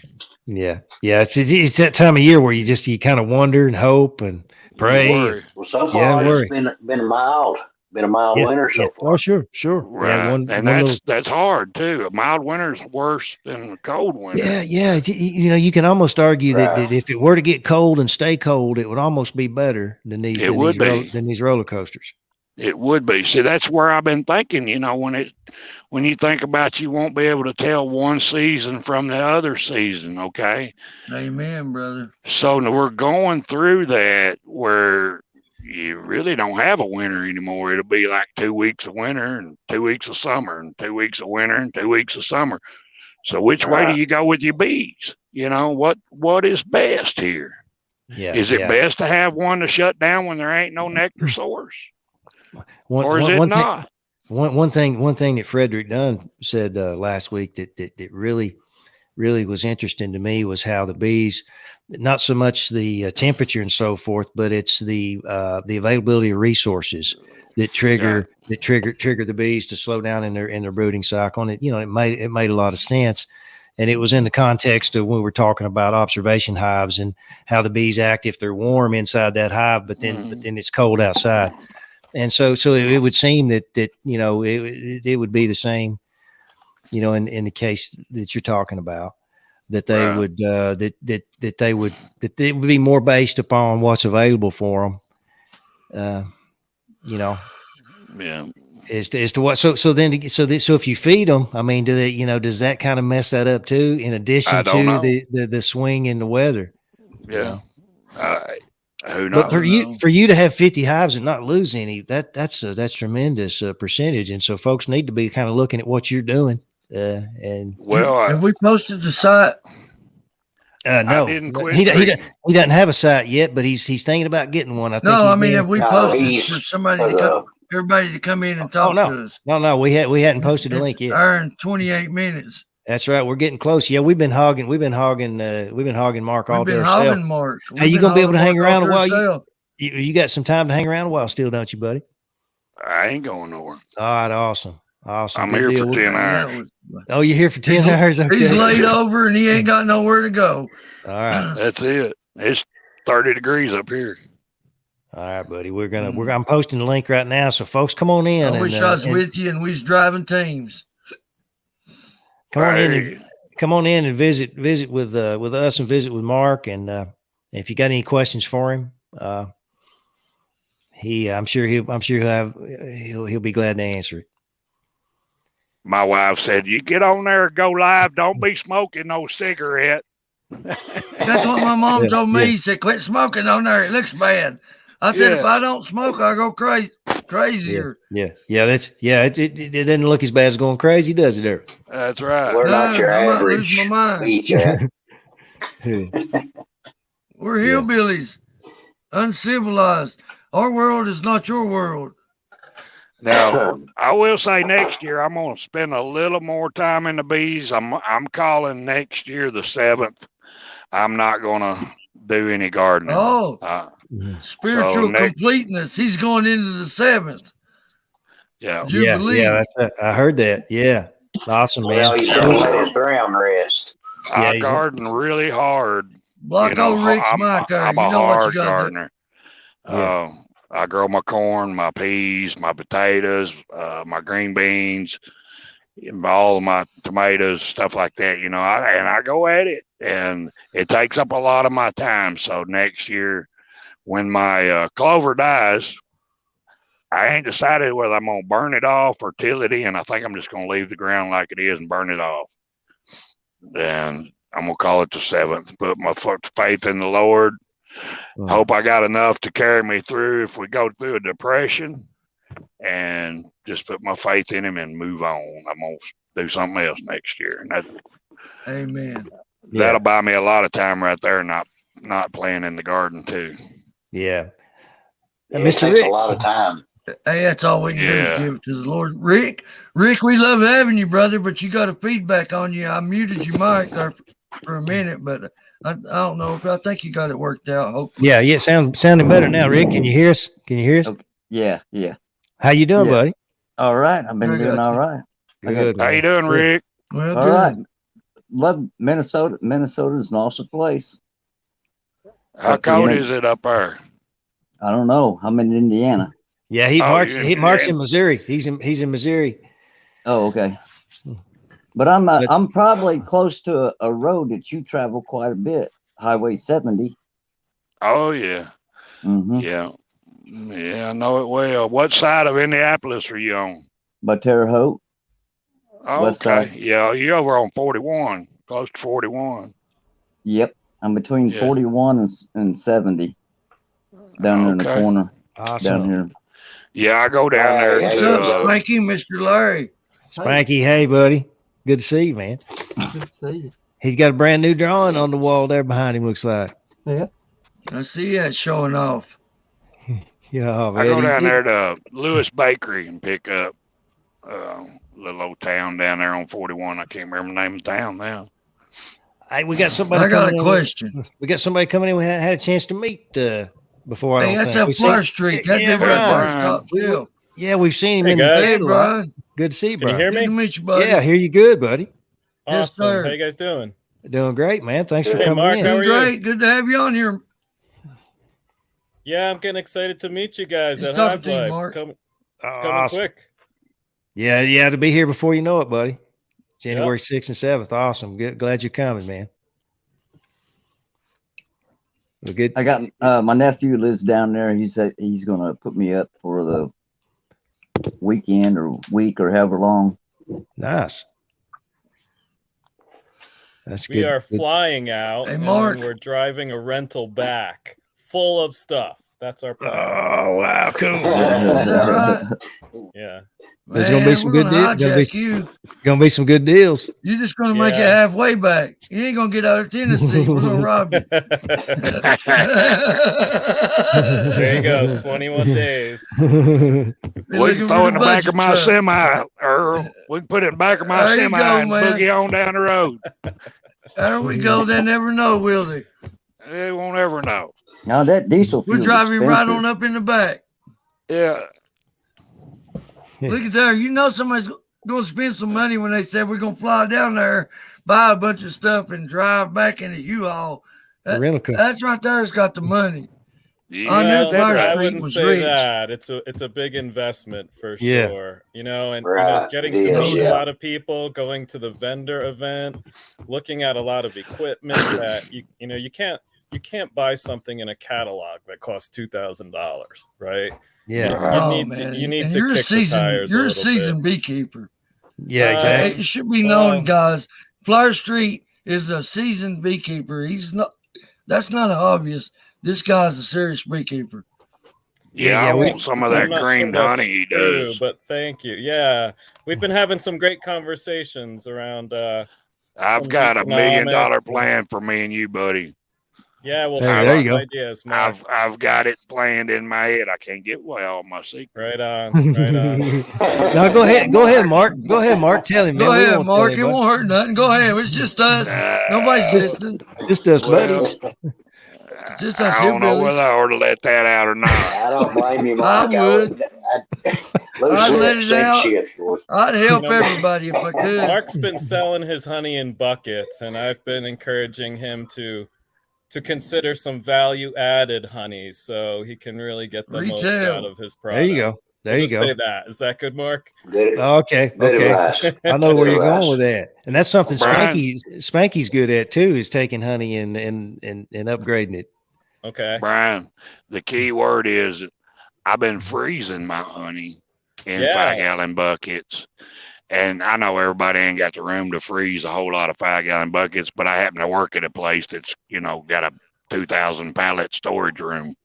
Yeah, you do. Nice. And Nice. and I put like 9 of them on a pallet and wrapped them and put them in a 28-degree cooler. So I pulled one the other day and you couldn't even tell I just spun it. I mean, it was just wonderful. Nice. My brain starts going cha-ching, cha-ching, cha-ching. And you know where I'm coming from, Brian. I would say we get about 50% more for all of our specialty honeys, whether it be a creamed honey or an infused honey or that sort of thing. It really helps us. I'm not sure I would call myself seasoned, Earl. I've been a beekeeper for 9 years. My wife and I have turned it into a little mom and pop business. So I feel like I've got my feet underneath me for sure. And, we've really put our minds into how we can make this little mom and pop business support our family. And, we both have other jobs. I work a half-time job and my wife works full-time, but, we're building our business and the future will look different. Have you tried freezing creamed honey yet? No, we sell out every year, so I haven't had to. Try freezing some and let me know how it turns out. I've already put my seed aside for next year, Mark. I already have a quart set aside, and that's going to be my seed to build up next year when I start. Right. So I'm already thinking about next year. Right. Man, I knew I like how you thought. Yeah, awesome, man. That is awesome. I do. I like how you think. Mike was teaching us about hot honey this summer. I got some good tips from him. Hey, Mike. Yeah, he's another hot honey man. Minnesota Mike, how you doing, brother? Yeah.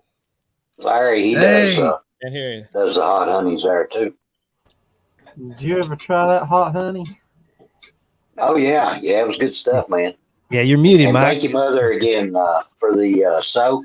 My hands are bad. Mike, we don't let people During who the winter, call in talk on this I've been channel. using that. I ain't had a bit of problem. That's good to hear.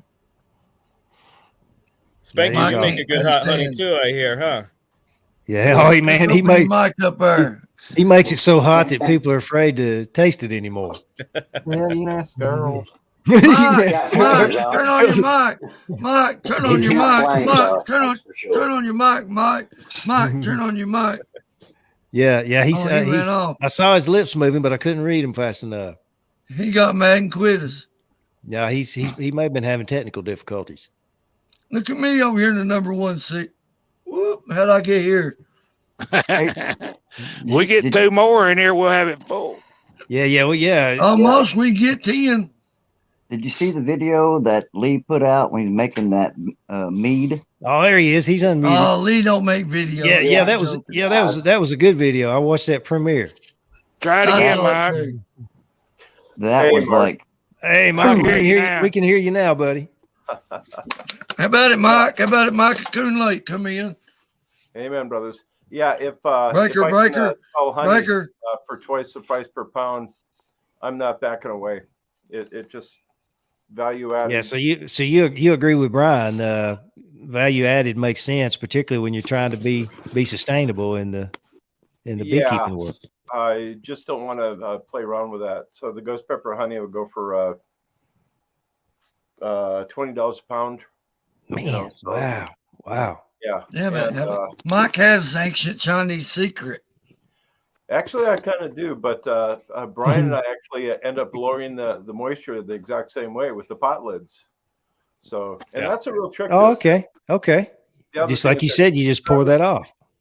Regardless of any pepper that you use, I prefer using fresh pepper because it gives more of a fruity flavor to it. But now define pot lids, because I might be in a different world than you. Oh, I'm just joking. Hey, I've been in the Khyber Pass long before the military was, so I can tell you about that stuff. But no, I don't know if you can. Shaolin Master. Oh my God, I forgot about that. Oh no, you didn't say Shaolin. I just knew it was Shaolin by the way you talked. No, but I've actually performed on some of the old Buddhist stupas up there. That's another story. Anyways, no, I'm Taekwondo myself. We didn't get to have that talk that night because I missed when you was on, and I want to apologize for that. I really, really deeply wanted to be there with you that night and did not make it. I'm sorry, but especially when y'all got to talking about martial arts. I love Taekwondo. I love martial arts. Bruce Lee, Jeet Kune Do, he's the man. I love him. Shaolin, it's a great art form. It's graceful. It's beautiful. It's religious. It's got a lot of weapons in it, and it's a very beautiful form.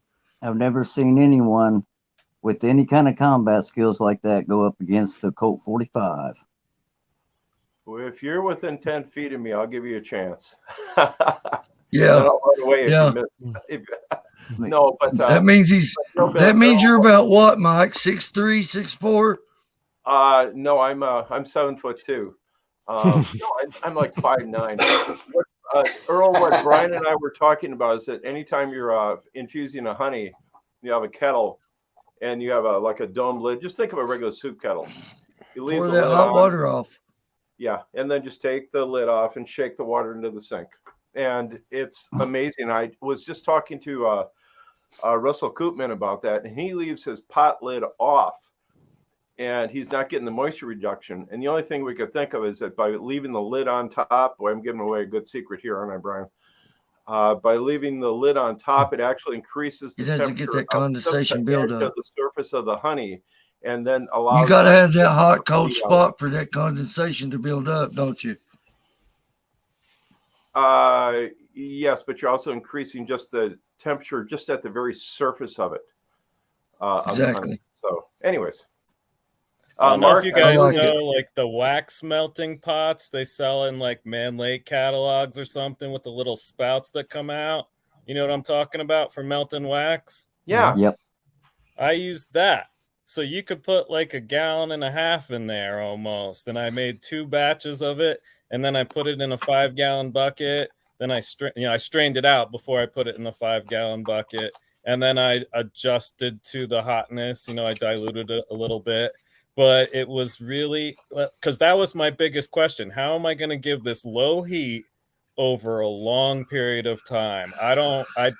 Now I do, but I didn't have a big bottling tank. And, I didn't want to, if I did have a bottling tank, I wouldn't want to hold it up for that length of time doing hot honey. Right. No, so I just did a small batch in that little wax melter, and it did me pretty good. Yeah, awesome. It took Good me idea. 6 months to figure out that recipe. So, you just play around with it. Mark, do you have any comments on different grafting tools?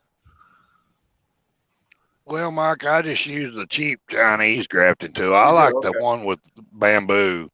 Mm-hmm. And now I'll get me a honing stone, and I'll hone the reed out a little bit, get it soft. Oh, no kidding. And I'll take a pair of scissors and round it off the way I want it. The distance, like when you push that thing down, you get your distance of that reed. I don't know how to explain it to you. You got to get it the right distance. Okay. Okay. You understand? Yeah. So when you push it down in there, you go straight down, push down, pull up. And the key is to get the larvae that are like a comma, not a C, a comma. Yep. Okay. And so it's got to have royal jelly. Not a C, but a comma. Okay. That's so you're looking for something that's maybe about 8 hours old? Yeah, if it's like a comma, it just hatched. It ain't very old. And that's what you want, guys. I'm gonna have to run. I don't mean to cut it short, and I apologize, but I'm gonna have to run at 15 till tonight and cut out a little bit early. But you guys continue on. I appreciate everybody that came on tonight, and thank everybody for everything you've done. And I wish I could stay a little bit longer, but unfortunately not. I got to cut it out a little bit early. Hey, I love y'all. God bless y'all, and God bless your bees. Hey, my bees like the peppermint. Thanks, Earl. No, what's that, Rick? What about peppermint? His bees, his bees like it, don't they, Rick? Yeah. The Beatles don't. No, the Beatles don't like it. Rick, did I hear Mark say that you were in Minnesota? No, I'm in Indiana. Oh, thank goodness. Yeah, but I've been in Minnesota. I've been up there. I mean, I've spent time up there. I've been up to Boundary Waters and done some fishing. I mean, they have some amazing fishing. They have great fishing up there. Yeah. And to catch anything to the ice is the freshest fish you'll ever eat. Oh, I bet. I've always wanted to do that. That's bound to be so much fun. It's absolutely wonderful. It's just walk out from my dock here and drill a hole. Yeah, that's cool, man. First off, walleye. I think walleye is the very best fish I've eaten. I love water. Walleye has got to be the best fish I've ever eaten, and the northern pike, they're good, but I pretty much only eat the tail and the cheek. Cheek muscle. Okay. Yeah, I'll let you in a little secret here. If you take the northern pike and scale it, you pretty much have to use a frying spatula to get all that stuff off, and then oil it and salt and pepper it and grill the thing whole. Take the fins off, but gut it and the gills out and grill the thing whole. We've had people that have cooked that for, and they just immediately stopped flaying everything else and took it home whole. But the one thing I have not been shown is how to properly clean a northern pike to get that Y bone out. It helps if you have somebody in person showing you that. But walleye is absolutely delicious. But something that I love even more than that up here is eel pout, because it's freshwater cod, and it's wonderful. And What's you it broil called? it in butter sauce, and it's just perch. Eel pout. They also call it burbot. Eel pout. Yeah, it's got the head of a kind of a catfish, and the rest of the body is an eel, just like a regular ocean cod. But that is really good. The problem is that people don't even eat it here for the most part. You pull it out, it wraps its tail around your arm, and it smells. It's slimy. It's got no scales, and it smells exactly like kerosene. So people. Wow. Oh, that's crazy. Wow. So it's a bottom feeder, Mike? No, not necessarily. It's a cod. So it'll go throughout the spectrum and usually stays at the bottom. But they actually have an eel pout festival up in north central Minnesota, and they'll get like 30 pounders of those things. And if you ever get a chance to have burbot, they also call it burbot. They call it poor man's lobster. And it has the same texture. And I'm going to shut up about that now because I'm getting hungry. Yeah, that's it. That sounds delicious, man. I think in my next life, I'm going to grow up in Minnesota. That's a great state. I love it up there. Yeah. It's fun. One time I had what I thought was a deer, because like I said, I'm from Indiana, cross in front of my car, and it was the biggest deer I've ever seen in my life. But I don't think it was a deer. I think it was a young moose. Or a small elk or something. That could be. We on occasion have elk here, but our deer are so much bigger than they are on the East Coast. But this thing had long legs and big ears.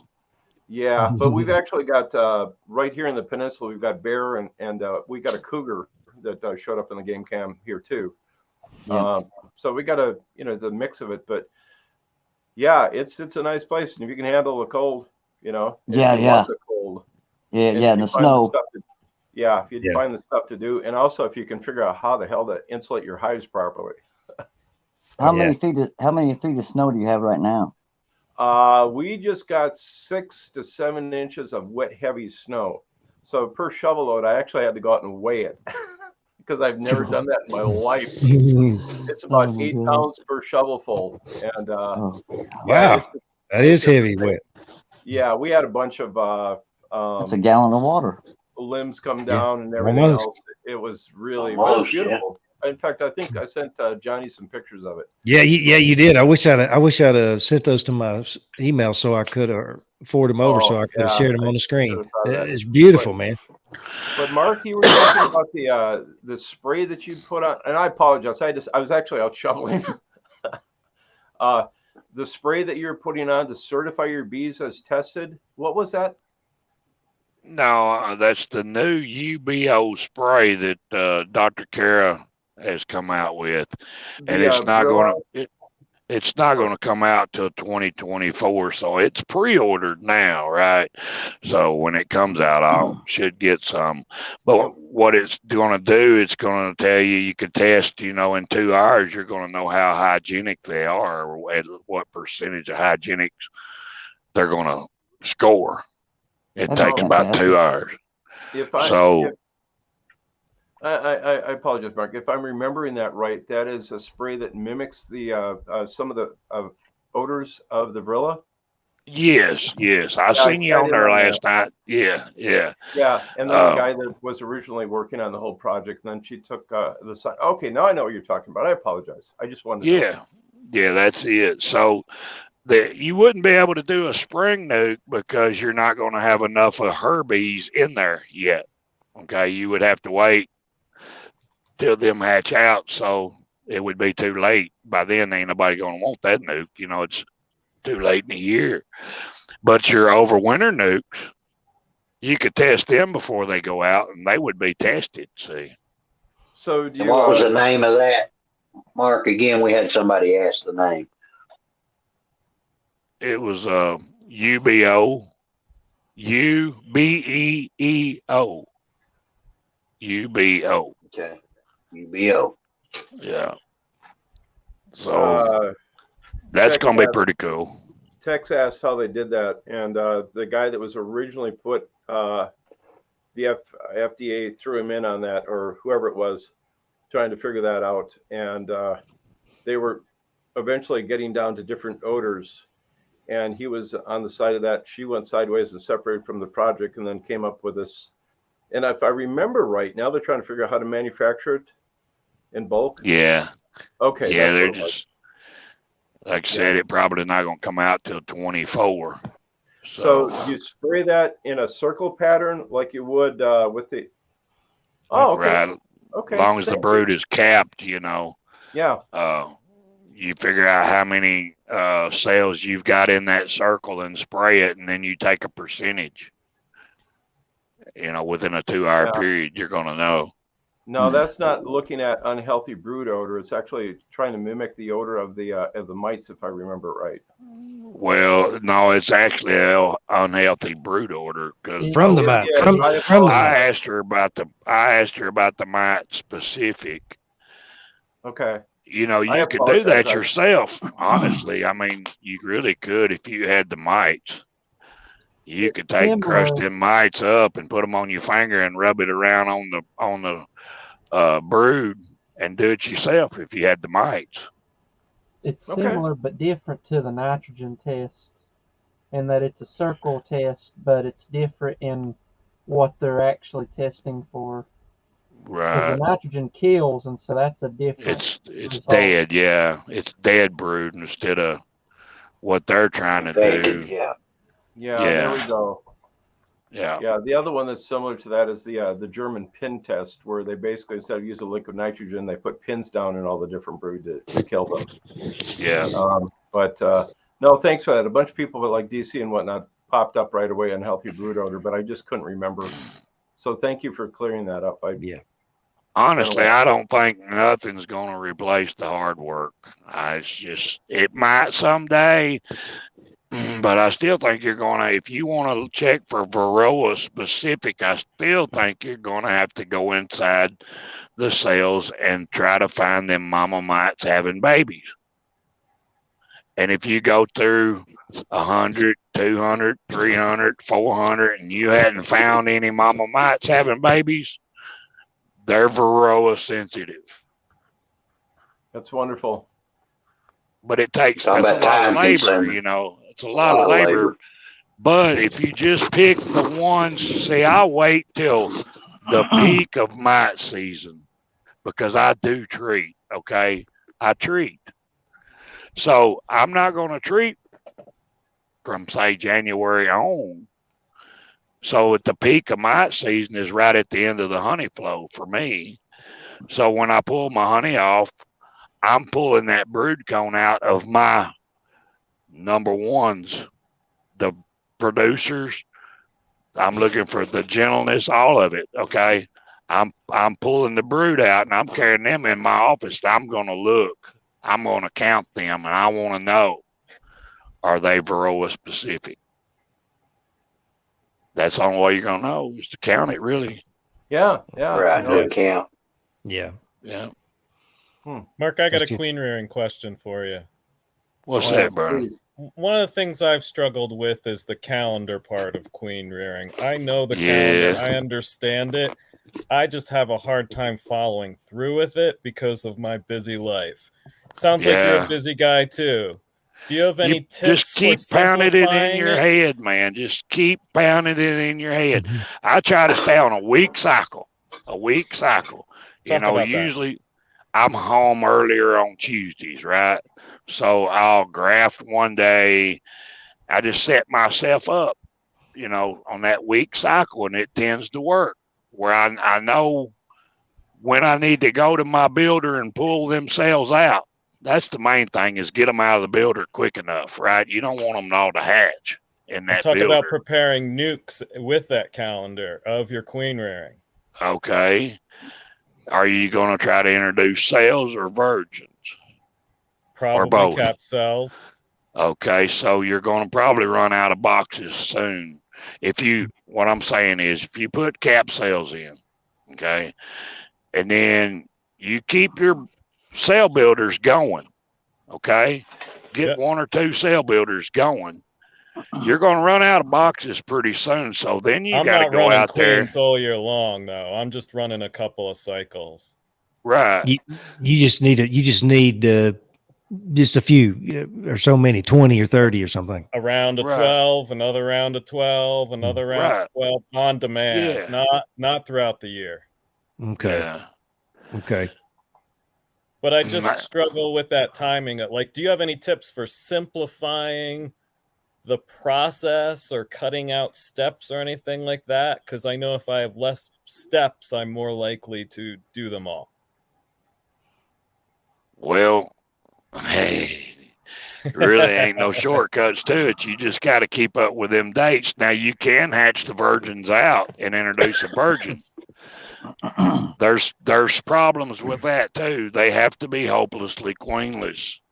Right. You can't just make a nuke up or a split up and then go out there and introduce a virgin, because they're already, as soon as they do, they're going to start making queen cells out of them larvae, right? So you want to wait.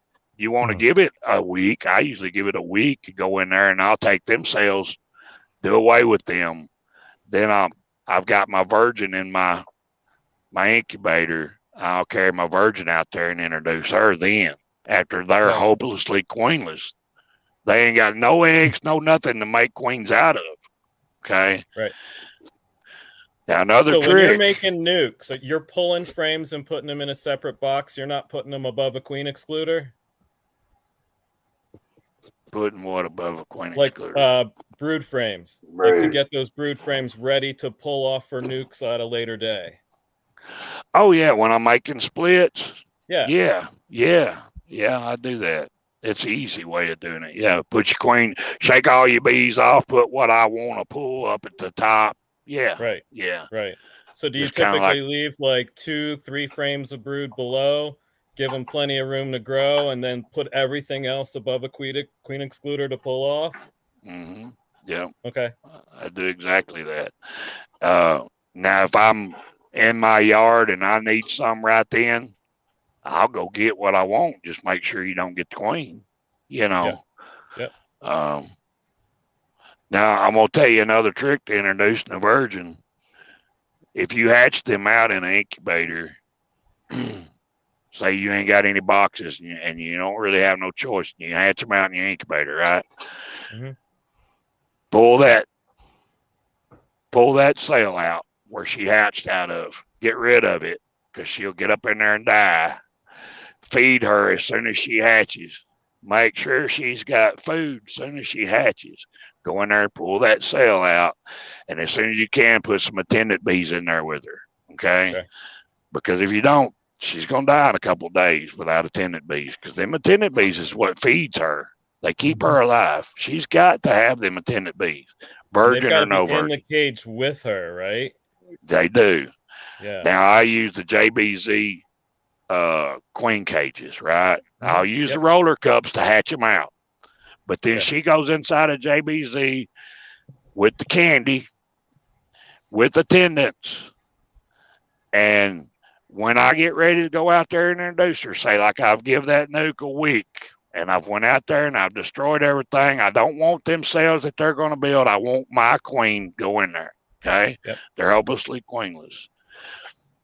I take that JBZ cage, and on the bottom of it, it has a place there where you can snap that out, okay, and let them attendant bees out of there. You don't want to put them attendant bees, you don't want to let them go when you let that virgin go, okay, because if you let them attendant bees go at the front door, they're going to want to fight.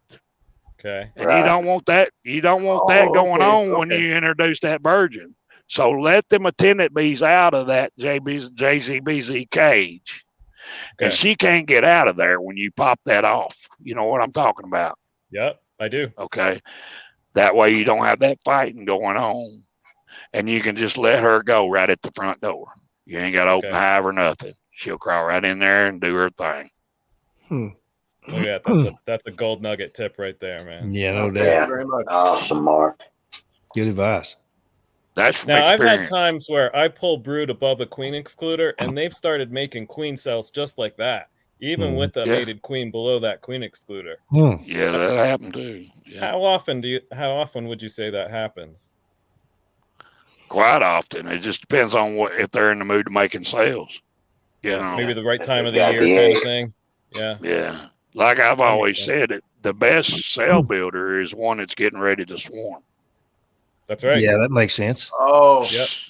Sure. So, if you ain't got one ready to swarm, well, tighten them up. Make them swarm, okay, if you have to. Shake in a few more frames. Go in there, find that queen, move her over here to a nuke somewhere, go in all them frames and get all them cells, okay? Get all them cells. Put it all back together, wait another week. Go back in there and get all them cells out. Then put your grafts in. Put your pollen in. The key to grafting cells is the right age larva and the royal jelly. As long as they're really getting fed good royal jelly, you're going to have good queens. Nutrition. Takes nutrition, a lot of bees, a lot of feed, a lot of coverage, and the right size larva. Yeah. Awesome. Go when you're grafting that larva, go to your eggs. This is an egg, right? Over here's an egg. And then over here beside that is where they're starting to hatch. You'll see some that's a C, and then you'll see one that's a comma. That's the one you want. Get the comma. Then there's another comma. That's the one you want. And I tell you, I put this in the comments earlier. I knew what to look for. I just wasn't seeing it. I went and got some of those 3X glasses one time. I put those on, and I was like, oh, I was picking the wrong size larva. And then I was like, now I really know what I'm looking for. So I knew what to look for. I just didn't see it.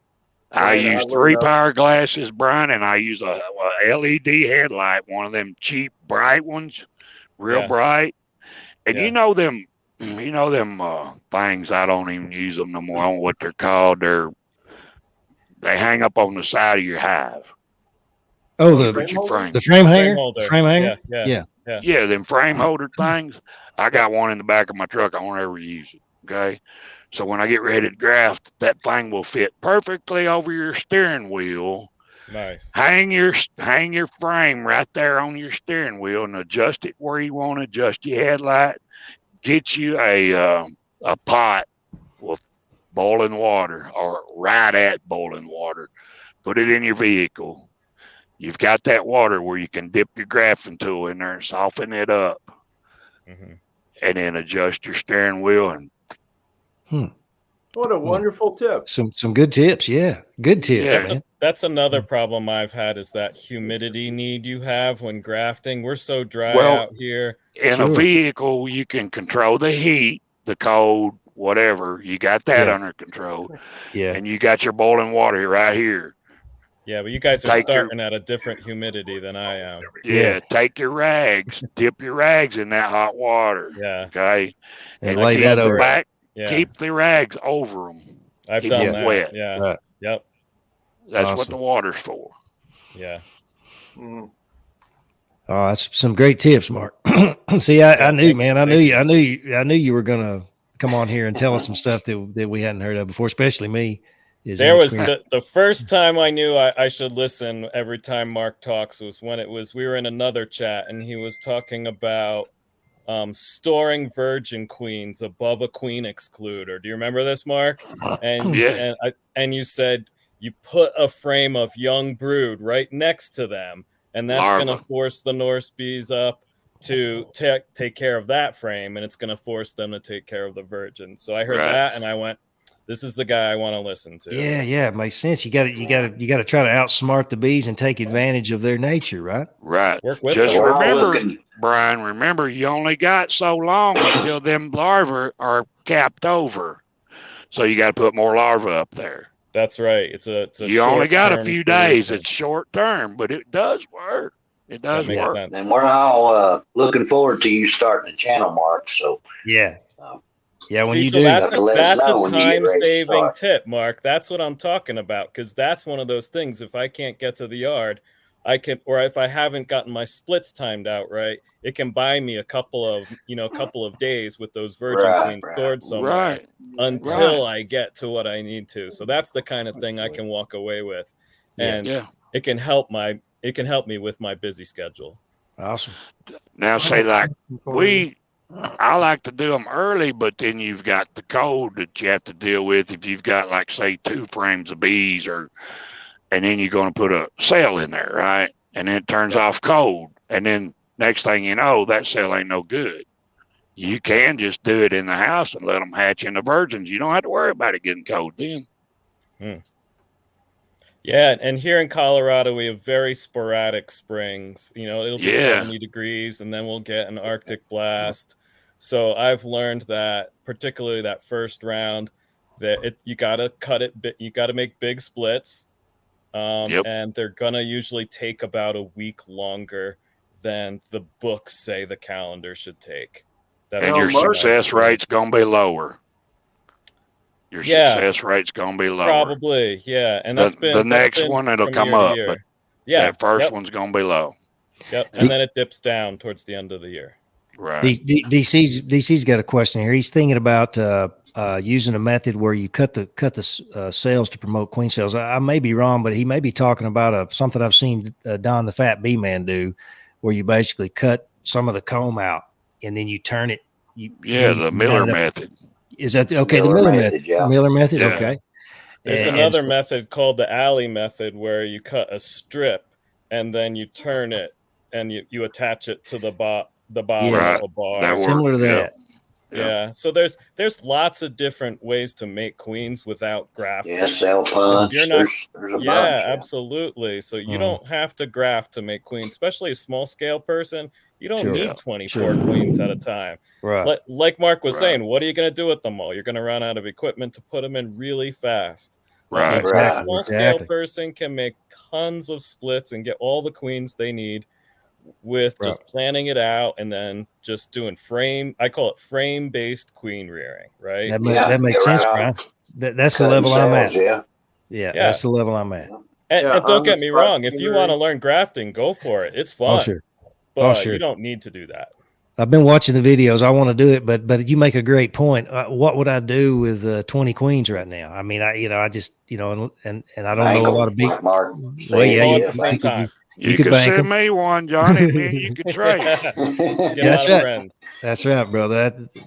I need to keep that in mind. But that's awesome. Mark, you were talking about it being cooler weather. Do you ever, take the Virgin Queen? You run 3-way, right, for the Virgin Queens? Yeah. Do you ever take those and put them over a double screen board just to keep everything warm? Oh, yeah. Yeah, I pulled my nukes through winter like that. Some of them, the really, really late ones, they'll go up on a 10 frame on top. Okay. Yeah. So I have a question about that. Where's the line between a really light colony that you're going to overwinter above another and one that's too small that you're just going to combine? Brian, the only way I can answer that is you just going to have to play with it, man, because every area is different. Your area is different than mine. Okay. I can't really answer that one. But do you have a line for yourself, or is it I just do. like I a do. hive kind of thing? I do, and it depends on the fall flow. It's got a lot of things that it depends on. A lot of variables, and it depends on variables. And one thing you said earlier, if you like to take your losses in the fall, if you see a colony's weak, you're gonna combine it with another weak colony or even a stronger colony, and in that way, it's going to give it the best chance of making it through. Yeah. Now I got another little trick I'm gonna share with y'all. Have you ever had the land worker hive? I have, yeah. Unfortunately. Have you tried to get it back? I mean, to try to just put larvae in it. I have, but never had any luck. When you've only got a few hives, okay, and you get a land worker, if you have a double screen board anywhere close to where you can use it, take that land worker hive, put it up on a double screen board, set it up on top of a 10 frame, and immediately they'll go from to, oh my goodness, we're back in order, Oh, really? And the land worker, of course, she can't get down there to kill the queen, or would she even try to do that anyway? It ain't gonna matter. They're getting that pheromone from that 10 frame deep hive, right? Yeah. Throw you some larvae in there and they'll requeen themselves. Oh man, that's awesome. Hey guys, I hate, we went over. We usually try to keep it. It's so hard. It's good stuff though. Good stuff. It was worth it. And we could talk another hour, but hopefully we can get Mark back sometime and give us some more insights. And Brian, it's a real pleasure to meet you, buddy, and wonderful questions, man. Hopefully you can come back and maybe, hey, would you be willing to be our special guest some night? You've obviously got a lot of information to share. Yeah, you betcha. Absolutely. I just wanted to come on to get to see you guys before meeting you all at Hive Life. I'm super excited. It's going to be my first time. So I'm going to make sure I miss a lot of the presentations so I can hang out in the vendor area for quite a while for sure. So nice to meet you guys all. Thanks for doing this all. I get a lot out of this, right? Just like these conversations, if I can walk away with one thing from every conversation that's going to make me a better beekeeper, it's worth my time. So, and you get several people together and sharing ideas, and things are going to come out of that. And it's so awesome to meet everybody. I mean, you can learn something from anybody you meet, and that's a fact. All I can tell you is what I have experienced. Yeah, I can't tell you anything that I don't know anything about. Yeah, you're like Mike Berry. This is just how you do it. This is how you do it. That's it. And anybody can learn from you, and I'm sure they can. But hey, before we go any further, fellas, we always like to share some scripture. And but before I do that, I'd like to say I've got some news. My brother-in-law, specifically my sister's husband. After some testing that they've done, he's been having some stomach trouble. They think it's lymphoma. So please keep him in your prayers. He's going to have a biopsy on December 22nd. And he's such an amazing, wonderful guy.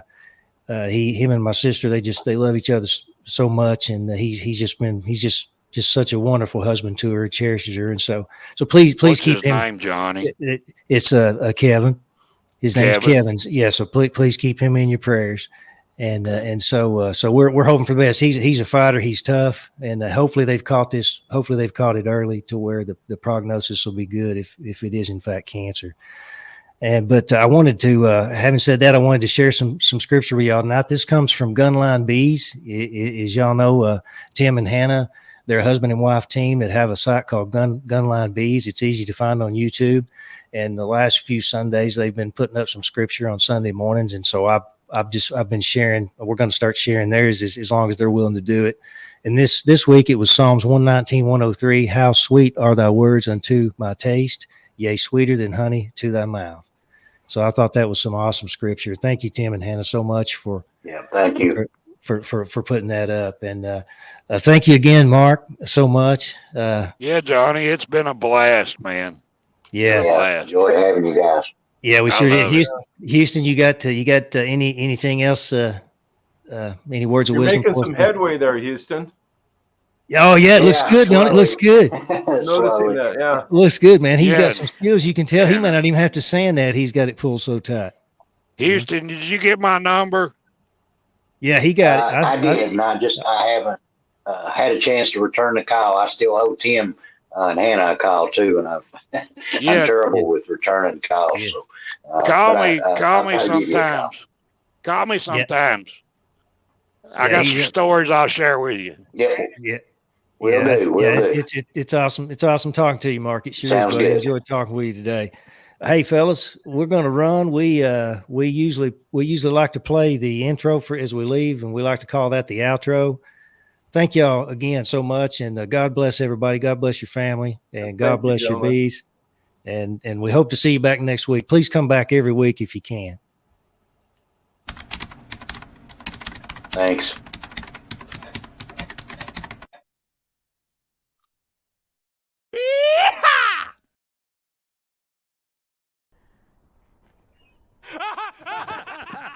You think I can do that?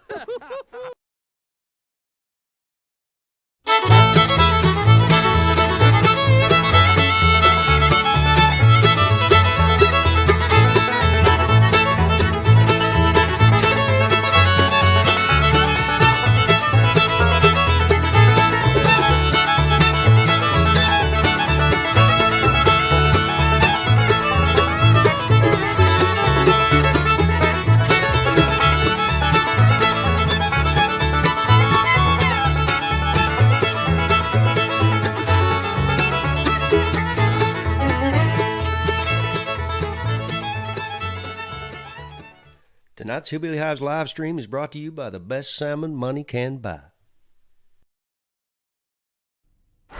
At the river mouth, the bears catch only the tastiest, most tender salmon, which is exactly what we at John West want.